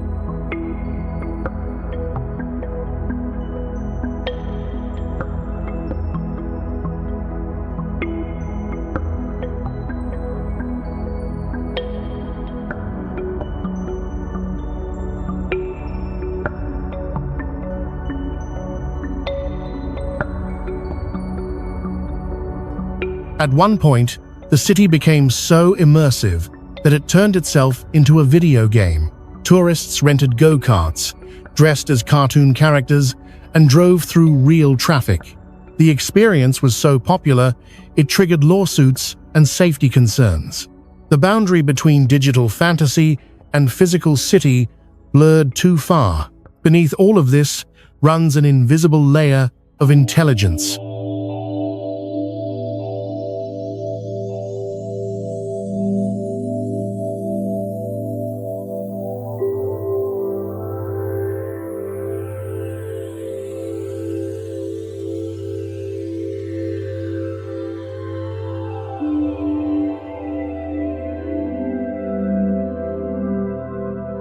Tokyo's energy network is regulated by AI systems that balance supply and demand across thousands of microgrids.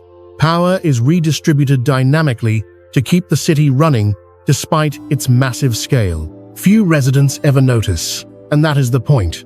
What makes Tokyo futuristic is not any single invention. It is the integration of systems, habits, and social behavior.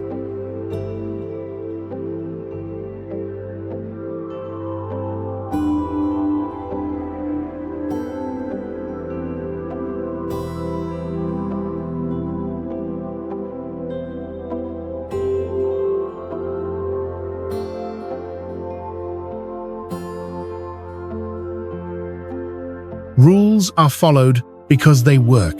Public trust enables density to function without constant enforcement. Technology supports order rather than replacing it.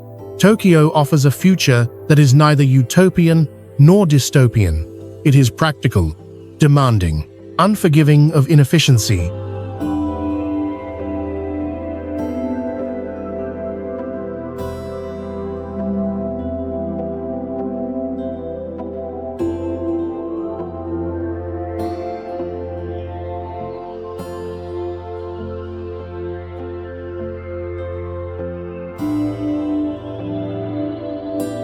This is what happens when millions of people agree implicitly to cooperate at scale. Tokyo doesn't try to look like tomorrow.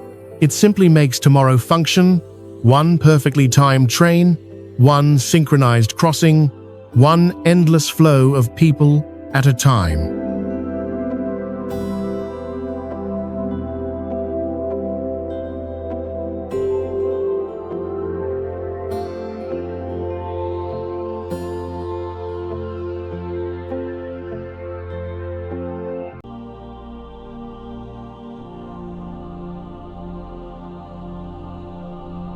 The future doesn't always arrive by building something new.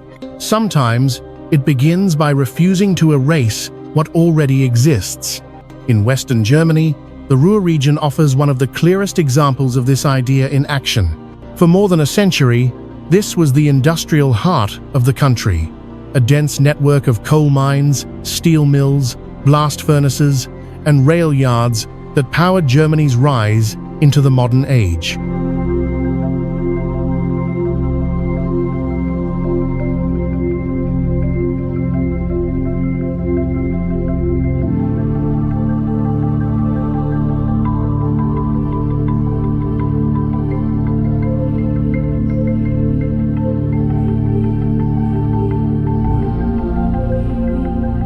Then, the industry collapsed. Factories shut down. Jobs disappeared.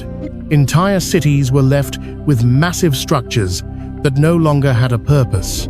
Many regions would have demolished them. The Ruhr chose a different path.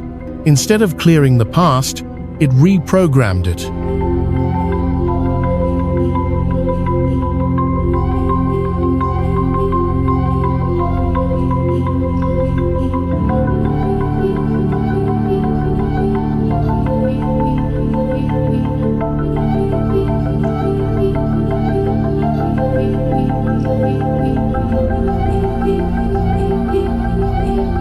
At Landschaftspark Duisburg Nord, a former steelworks has been transformed into a public park. Blast furnaces still tower overhead, but now they are wrapped in climbing vines. Catwalks that once carried molten metal are open to pedestrians.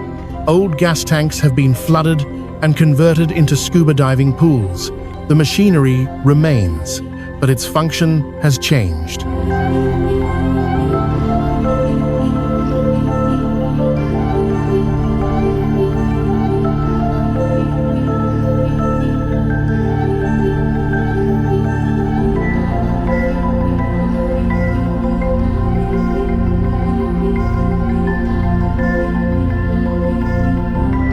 At night, colored lights wash over the rusted structures, turning industrial skeletons into monumental sculptures. What was once loud, polluted, and dangerous becomes calm, open, and strangely beautiful. Across the region, this approach repeats.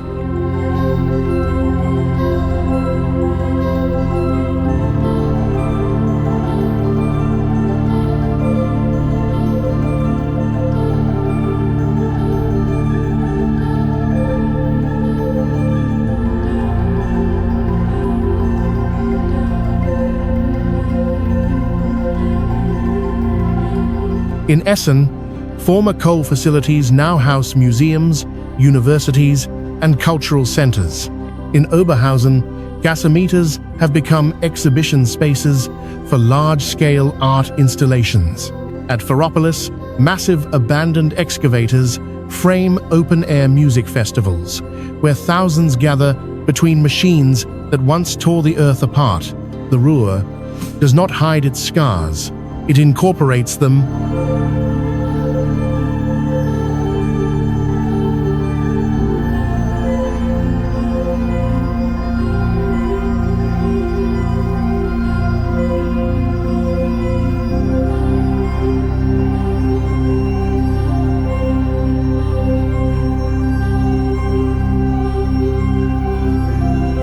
This philosophy reflects a deeper vision of the future. Rather than chasing constant novelty, the region treats infrastructure as something that can evolve across generations. A building does not need to disappear just because its original purpose has ended. This makes the Ruhr one of the most sustainable future models on Earth, not through futuristic technology, but through adaptive reuse.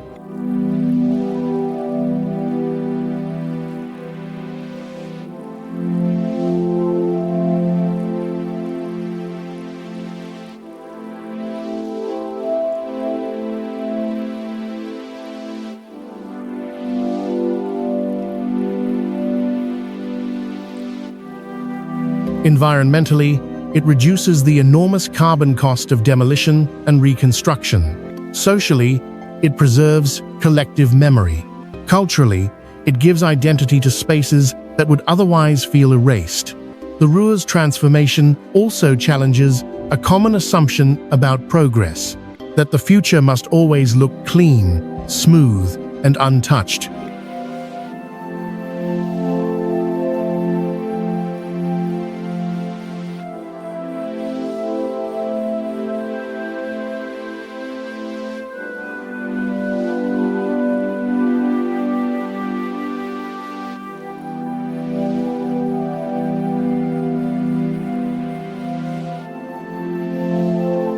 Here, rust is not a failure, it is a layer of history. The region proves that cities don't have to choose between past and future. They can stack them. As the world faces the decline of heavy industry, fossil fuels, and outdated infrastructure, the Ruhr offers a quiet but powerful lesson. The most resilient cities maybe those that learn how to change meaning instead of material. In the Ruhr, the future is not built on top of the past. It grows directly out of it.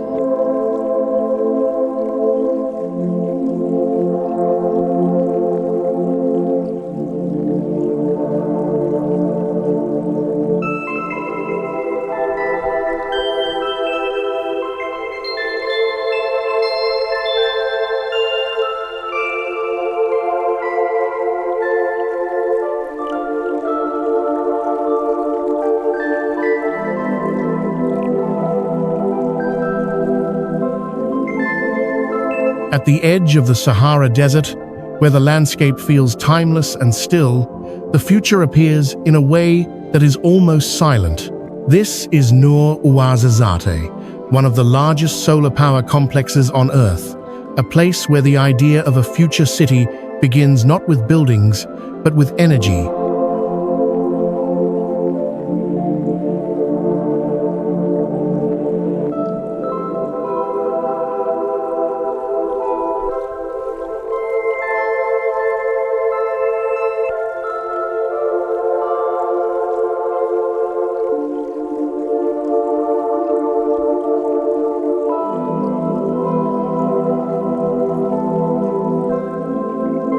Stretching across more than 3,000 hectares of desert, the complex does not rise vertically.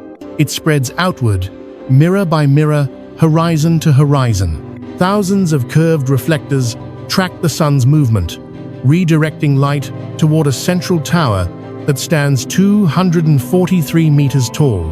At its peak, the tower glows.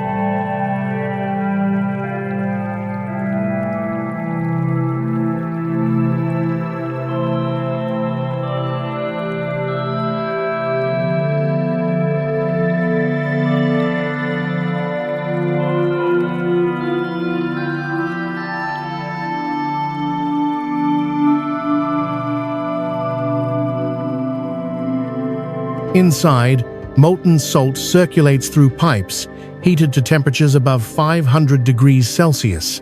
This heat is stored and released gradually, allowing the plant to generate electricity long after the sun has set.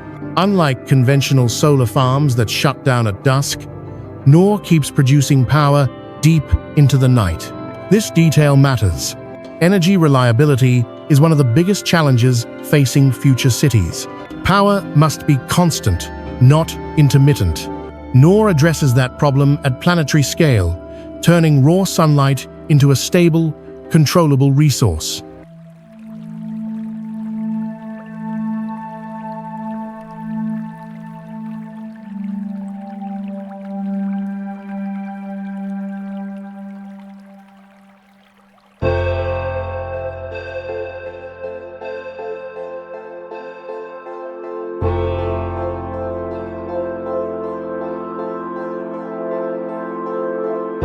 The numbers are staggering.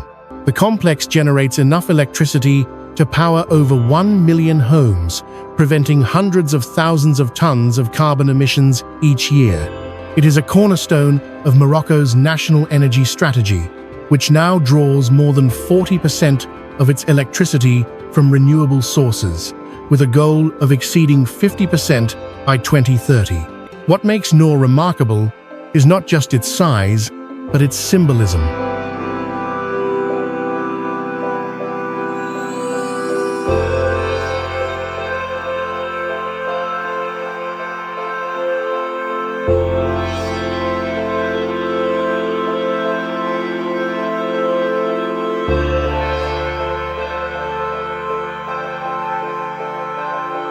For decades, North Africa's deserts were seen as empty, inhospitable spaces, barriers to development. Here, the desert becomes infrastructure. Sunlight becomes exportable power. Isolation becomes advantage. There are no futuristic skylines here, no glowing towers filled with people. Yet Nur underpins the possibility of future cities far beyond its borders. Because no matter how advanced a city becomes, how smart, dense, or automated, it cannot function without energy.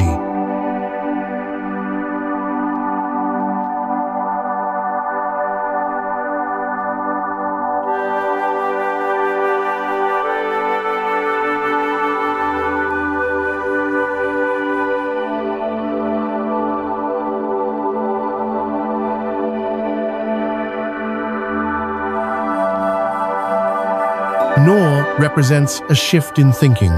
The future is not only about what cities look like, it is about what powers them quietly and continuously without collapse or compromise. This is futurism without spectacle, a technological achievement designed to blend into the landscape rather than dominate it.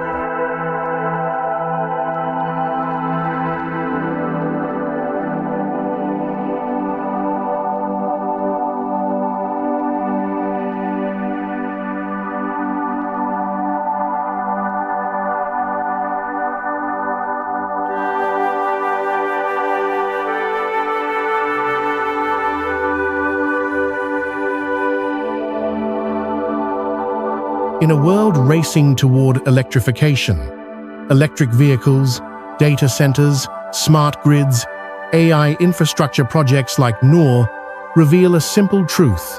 The most important cities of tomorrow may depend on places like this, far from urban centers, working invisibly in the background. Noor Ouarzazate doesn't feel like the future when you stand there. It feels ancient. Sun, stone, heat, and silence.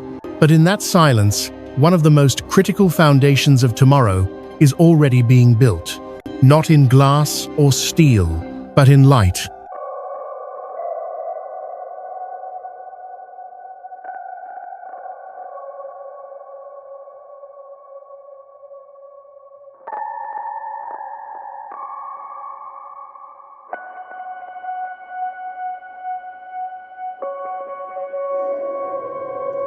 New York ran out of space a long time ago. What followed was not retreat, but reinvention. This is New York City, a place where density has always forced creativity and where the future is shaped less by grand plans than by relentless improvisation. Manhattan's grid was fixed in the early 19th century. Its island geography set hard boundaries. As population, commerce, and ambition grew, the city had only one option: build differently.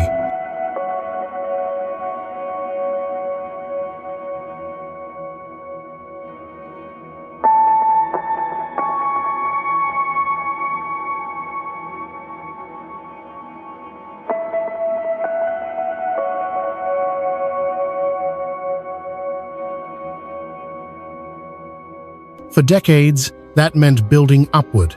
Skyscrapers stacked offices, apartments, and infrastructure into narrow footprints. But even vertical space has limits. So New York began exploring entirely new directions. Along the Hudson River, Little Island rises from the water on 132 concrete, tulip-shaped columns. What was once a decaying pier is now a floating park. Trees, pathways, and an amphitheater suspended above the river. The city didn't expand outward. It reclaimed space from the water itself.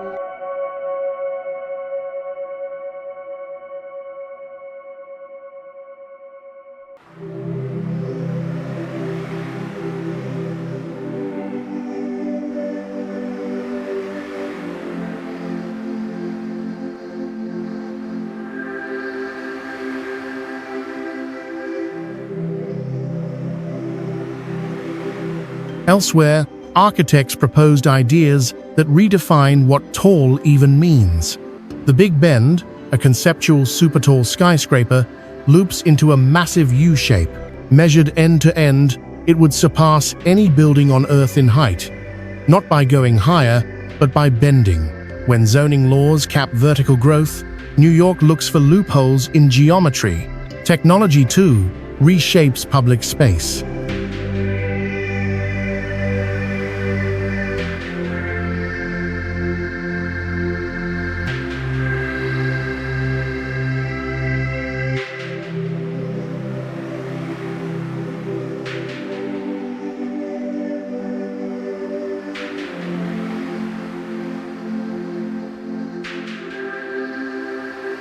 In 2024, the NYC Dublin portal connected two cities across the Atlantic in real time. A circular video installation allowed pedestrians in New York to see and interact with people in Ireland, thousands of kilometers away. The street became a window. Distance collapsed into shared presence. New York's future is not defined by uniformity or coherence. It is fragmented, adaptive, and opportunistic.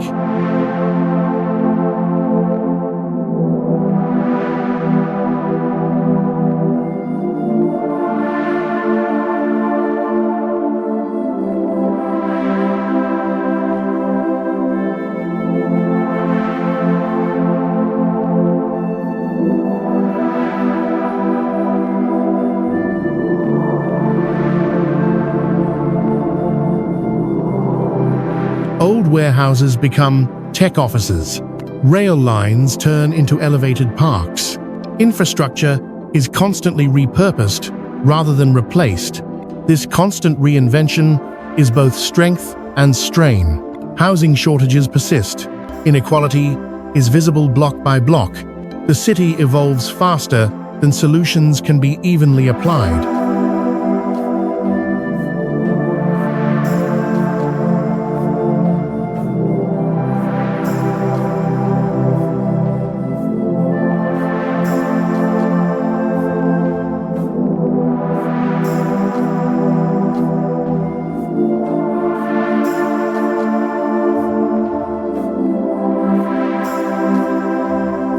And yet, New York remains one of the most influential urban laboratories on Earth. Not because it has solved density, but because it refuses to stop experimenting with it. New York doesn't aim to be a perfect city of tomorrow. It operates on a different principle. When there is no room left, you don't wait for permission.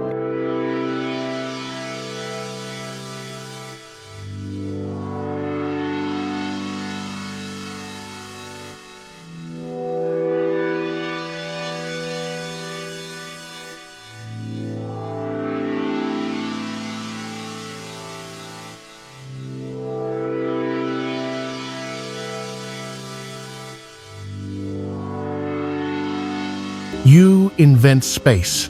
In doing so, New York shows a future where cities are not finished products, but ongoing negotiations between land, people, technology, and imagination. Messy, uneven, endlessly adaptable. A future built not from certainty, but from refusal to stand still.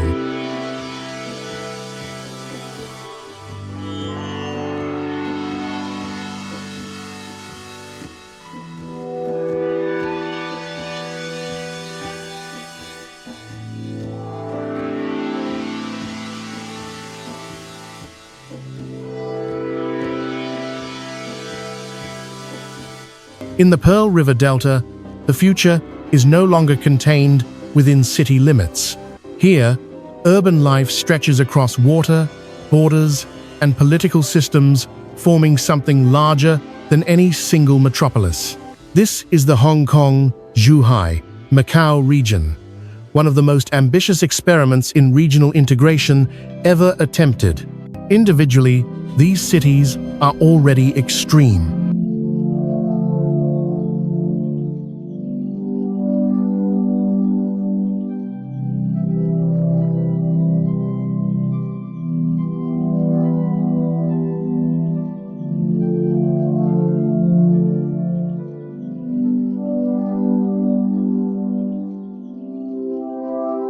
Hong Kong is one of the densest urban environments on Earth, forced to build vertically by mountains and sea.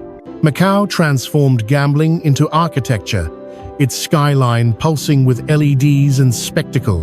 Zhuhai, on the mainland, represents China's newer, faster expanding urban model. Together, they form a megalopolis in motion.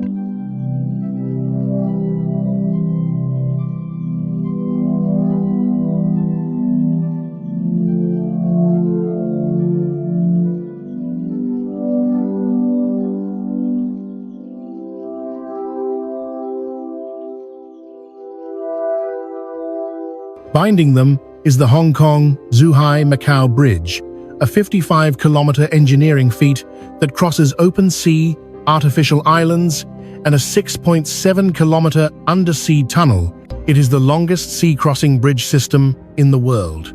But this structure is more than infrastructure. It is a statement. 3 cities, 3 legal systems, 3 economic models, 1 physical connection.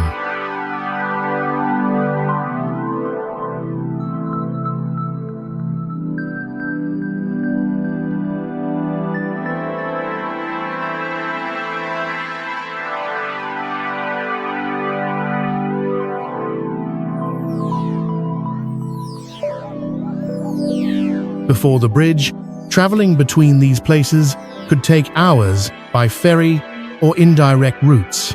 Now, what were once separated urban worlds are pulled into daily proximity. Commuting, logistics, tourism, and commerce begin to blur across boundaries that once felt fixed.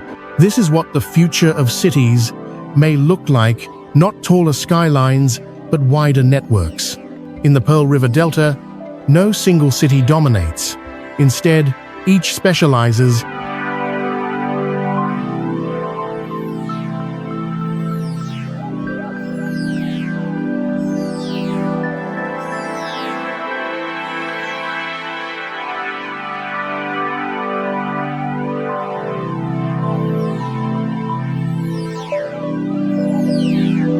Hong Kong remains a global financial hub.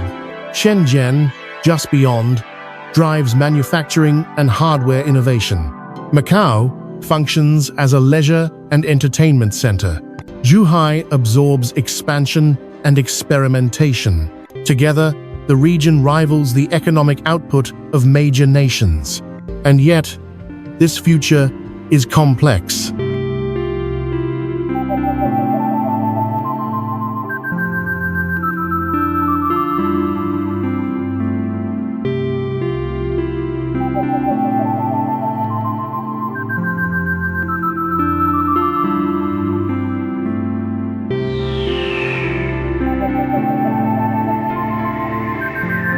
Integration at this scale raises questions about governance, identity, and mobility.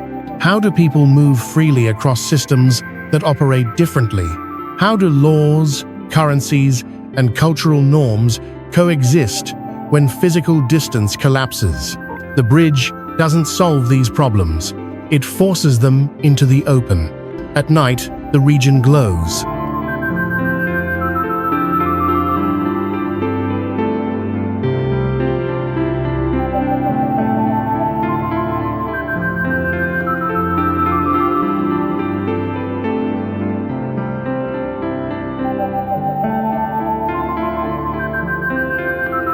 Skylines reflect across the water. Casino towers in Macau pulse gold and red. Hong Kong's dense vertical blocks form walls of light. The sea itself becomes part of the city, crossed, tunneled, illuminated. What emerges is not a single city, but a distributed urban organism, one that functions through connectivity rather than centralization.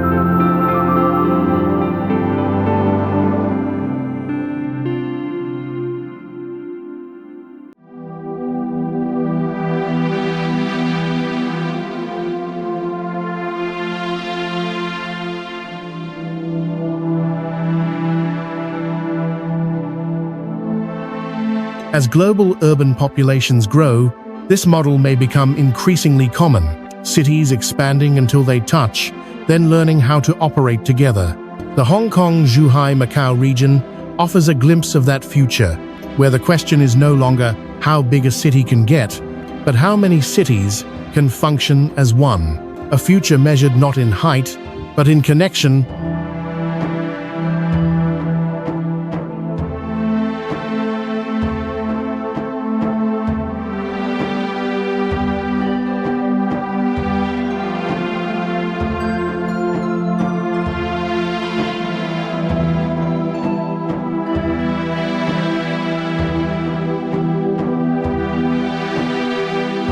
In the northwest of Saudi Arabia, where desert stretches uninterrupted to the horizon, the future is being drawn as a straight line.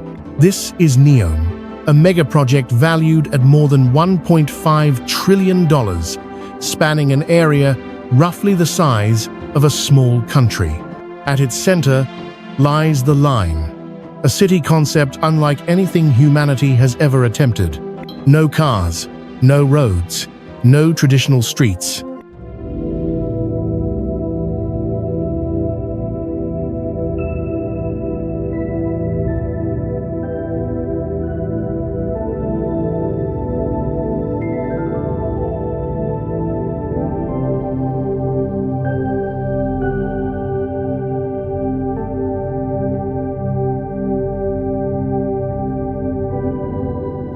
Instead, a single, mirrored structure stretching 170 kilometers long, just 200 meters wide, and rising 500 meters high, slicing across the desert like a blade.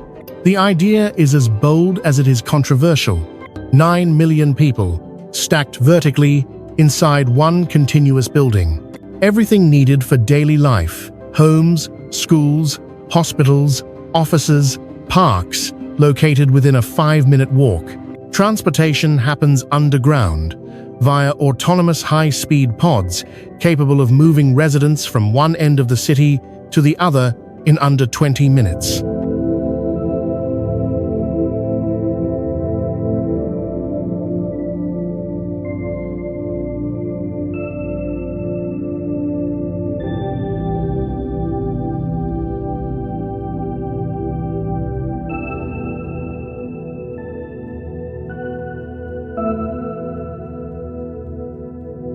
The surface above remains untouched wilderness.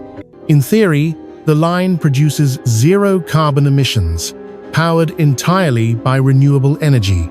Artificial intelligence manages energy, water, traffic, and services in real time. Urban sprawl, one of the defining problems of modern cities, is eliminated by design. This is not an evolution of existing urban models. It is a rejection of them.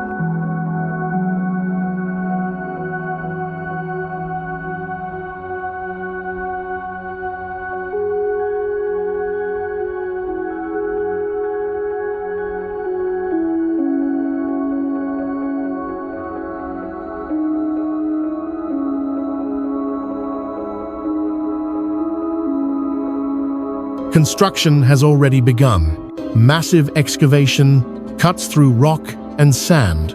Thousands of foundation piles have been driven into the ground. This is no longer a concept video. It is a physical intervention in the landscape. Yet the questions are unavoidable. Can human life truly function inside a structure this linear, this controlled? What happens when flexibility, randomness, and informal spaces are designed out of a city? Can a city remain humane when every system is optimized, monitored, and automated?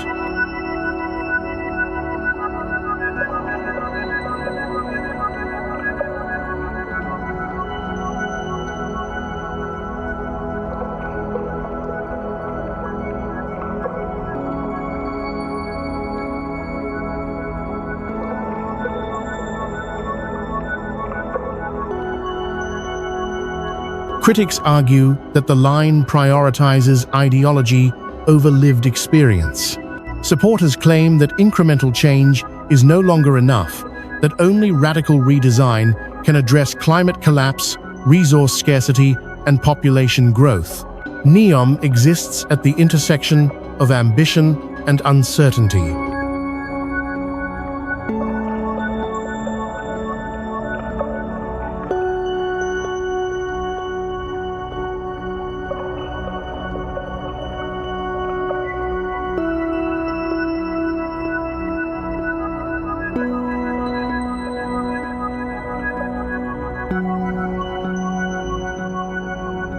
Saudi Arabia is undergoing one of the largest urban transformations in human history. New metro systems, new districts, and new cities are rising rapidly. The line stands as the most extreme expression of that momentum. If it succeeds, it could redefine how cities are planned for centuries. If it fails, it will stand as one of the most expensive lessons ever built.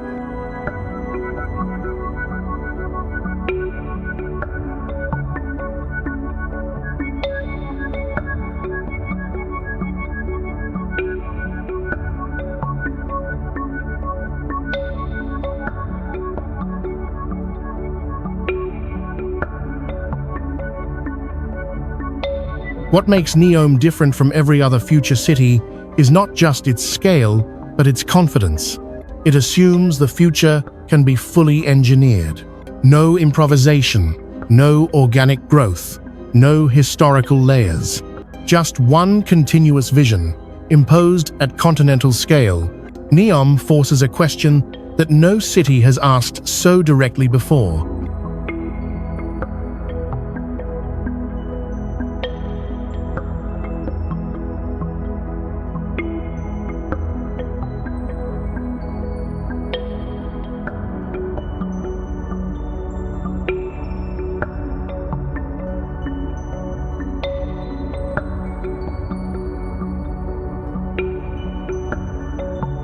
Is the future something we gradually adapt into, or something we attempt to design perfectly all at once? The line is still unfinished, its outcome unknown. But one thing is certain: whether it becomes a model or a warning, Neom will shape how humanity thinks about cities, long before it is ever completed.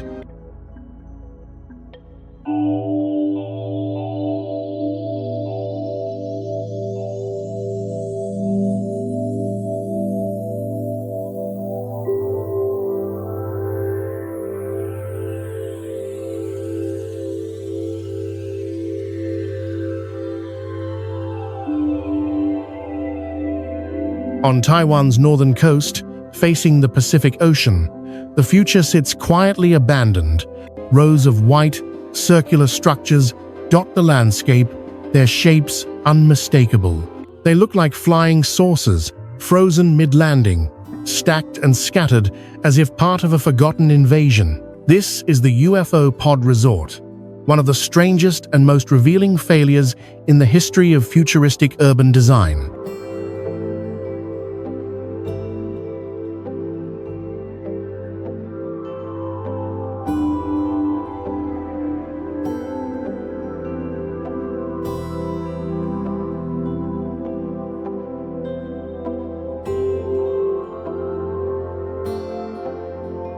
The project began in the late 1970s, at a time when optimism about technology was soaring. The space age had captured the global imagination. Futurism meant curves, plastic, bold forms, and a belief that tomorrow would be cleaner, faster, and radically different from the past. Developers envisioned a luxury resort for Taiwan's rising middle class. Each pod would be a self-contained, futuristic home, circular rooms, panoramic windows, modular interiors. Vacation living, reimagined for the space age. But the future never moved in.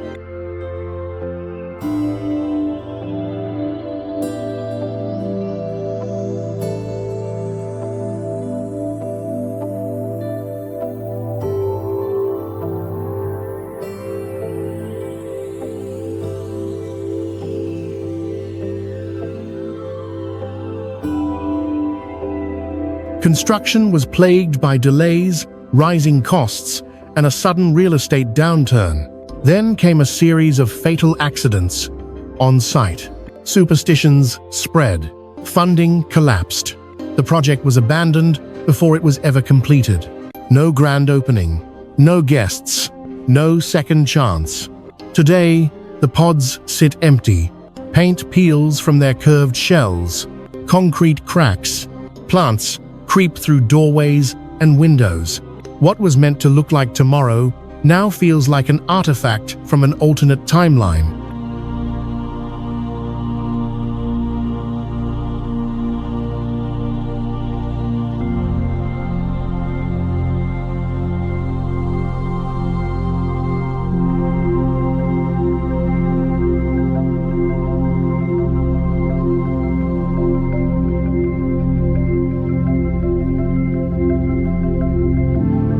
Unlike failed megaprojects that are dismantled or repurposed, the UFO Pod Resort was simply left behind. Too strange to reuse easily, too expensive to fully demolish. Nature began reclaiming it almost immediately. Vines wrap around the structures. Moist air corrodes exposed surfaces. The futuristic dream dissolves slowly. year by year, into the landscape. What makes this place so powerful is not its scale, but its symbolism.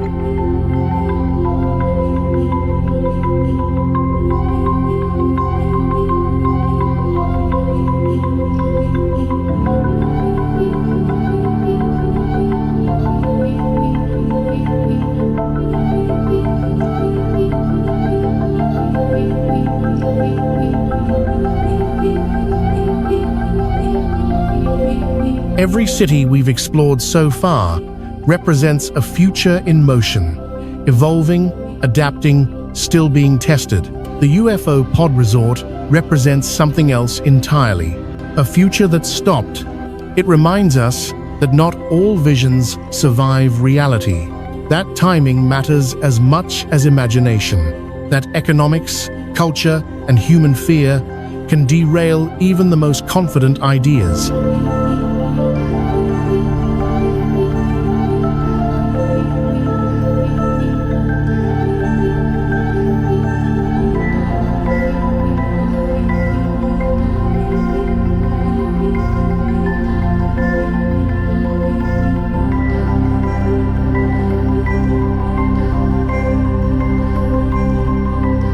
In hindsight, the resort feels naive. Its futurism was purely aesthetic, bold shapes without systems, spectacle without resilience. And that may be the lesson. The future cannot be sustained by appearance alone. It needs adaptability, purpose, and the ability to absorb failure.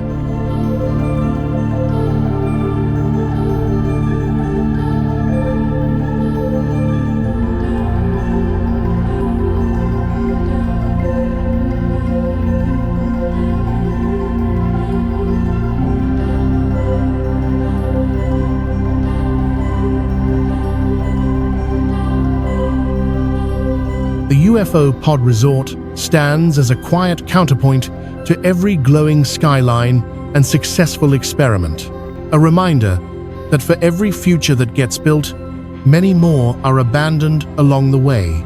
Here, the future didn't collapse in fire or chaos. It simply faded, left behind as a warning that imagining tomorrow is easy.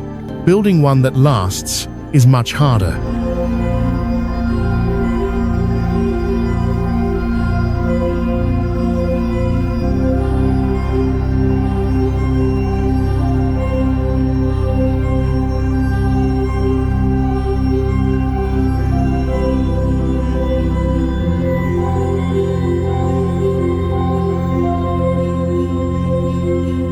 After crossing continents, climates, and cultures, one truth becomes clear. There is no single vision of the future, and there never was. The cities we've explored do not move in the same direction. Some rise upward, stacking millions of lives into vertical systems. Others spread quietly, embedding nature into concrete and steel. Some build the future as spectacle, meant to be seen from space. Others hide it underground, inside code, energy networks, and invisible infrastructure.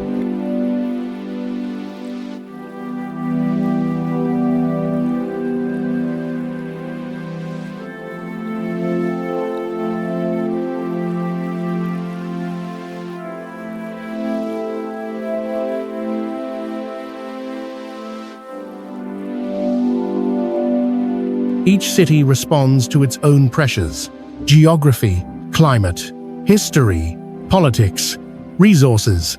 The future of Chongqing could never look like Copenhagen. Singapore could not become Las Vegas. And what works in Reykjavik would fail in the desert of Saudi Arabia. These differences are not contradictions. They are evidence.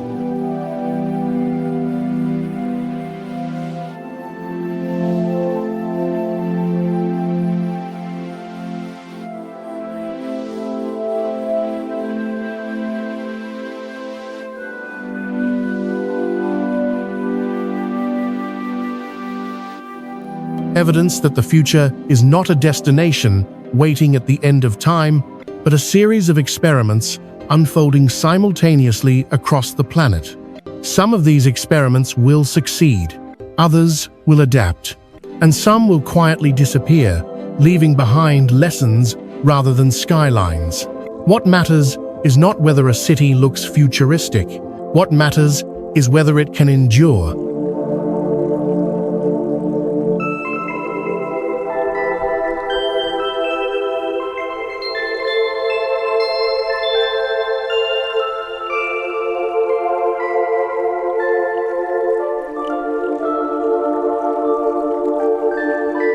Can it support human life at scale?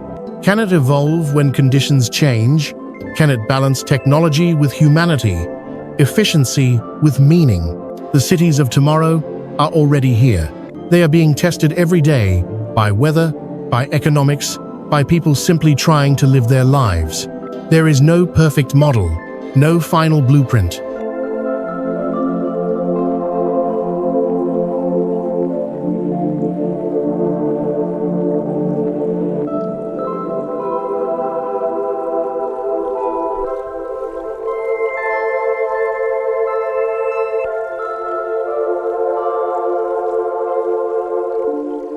Only choices. And in those choices, we are not just building cities. We are defining how humanity will live, move, and coexist in the decades ahead. The future is not singular. It is plural, and it is already underway.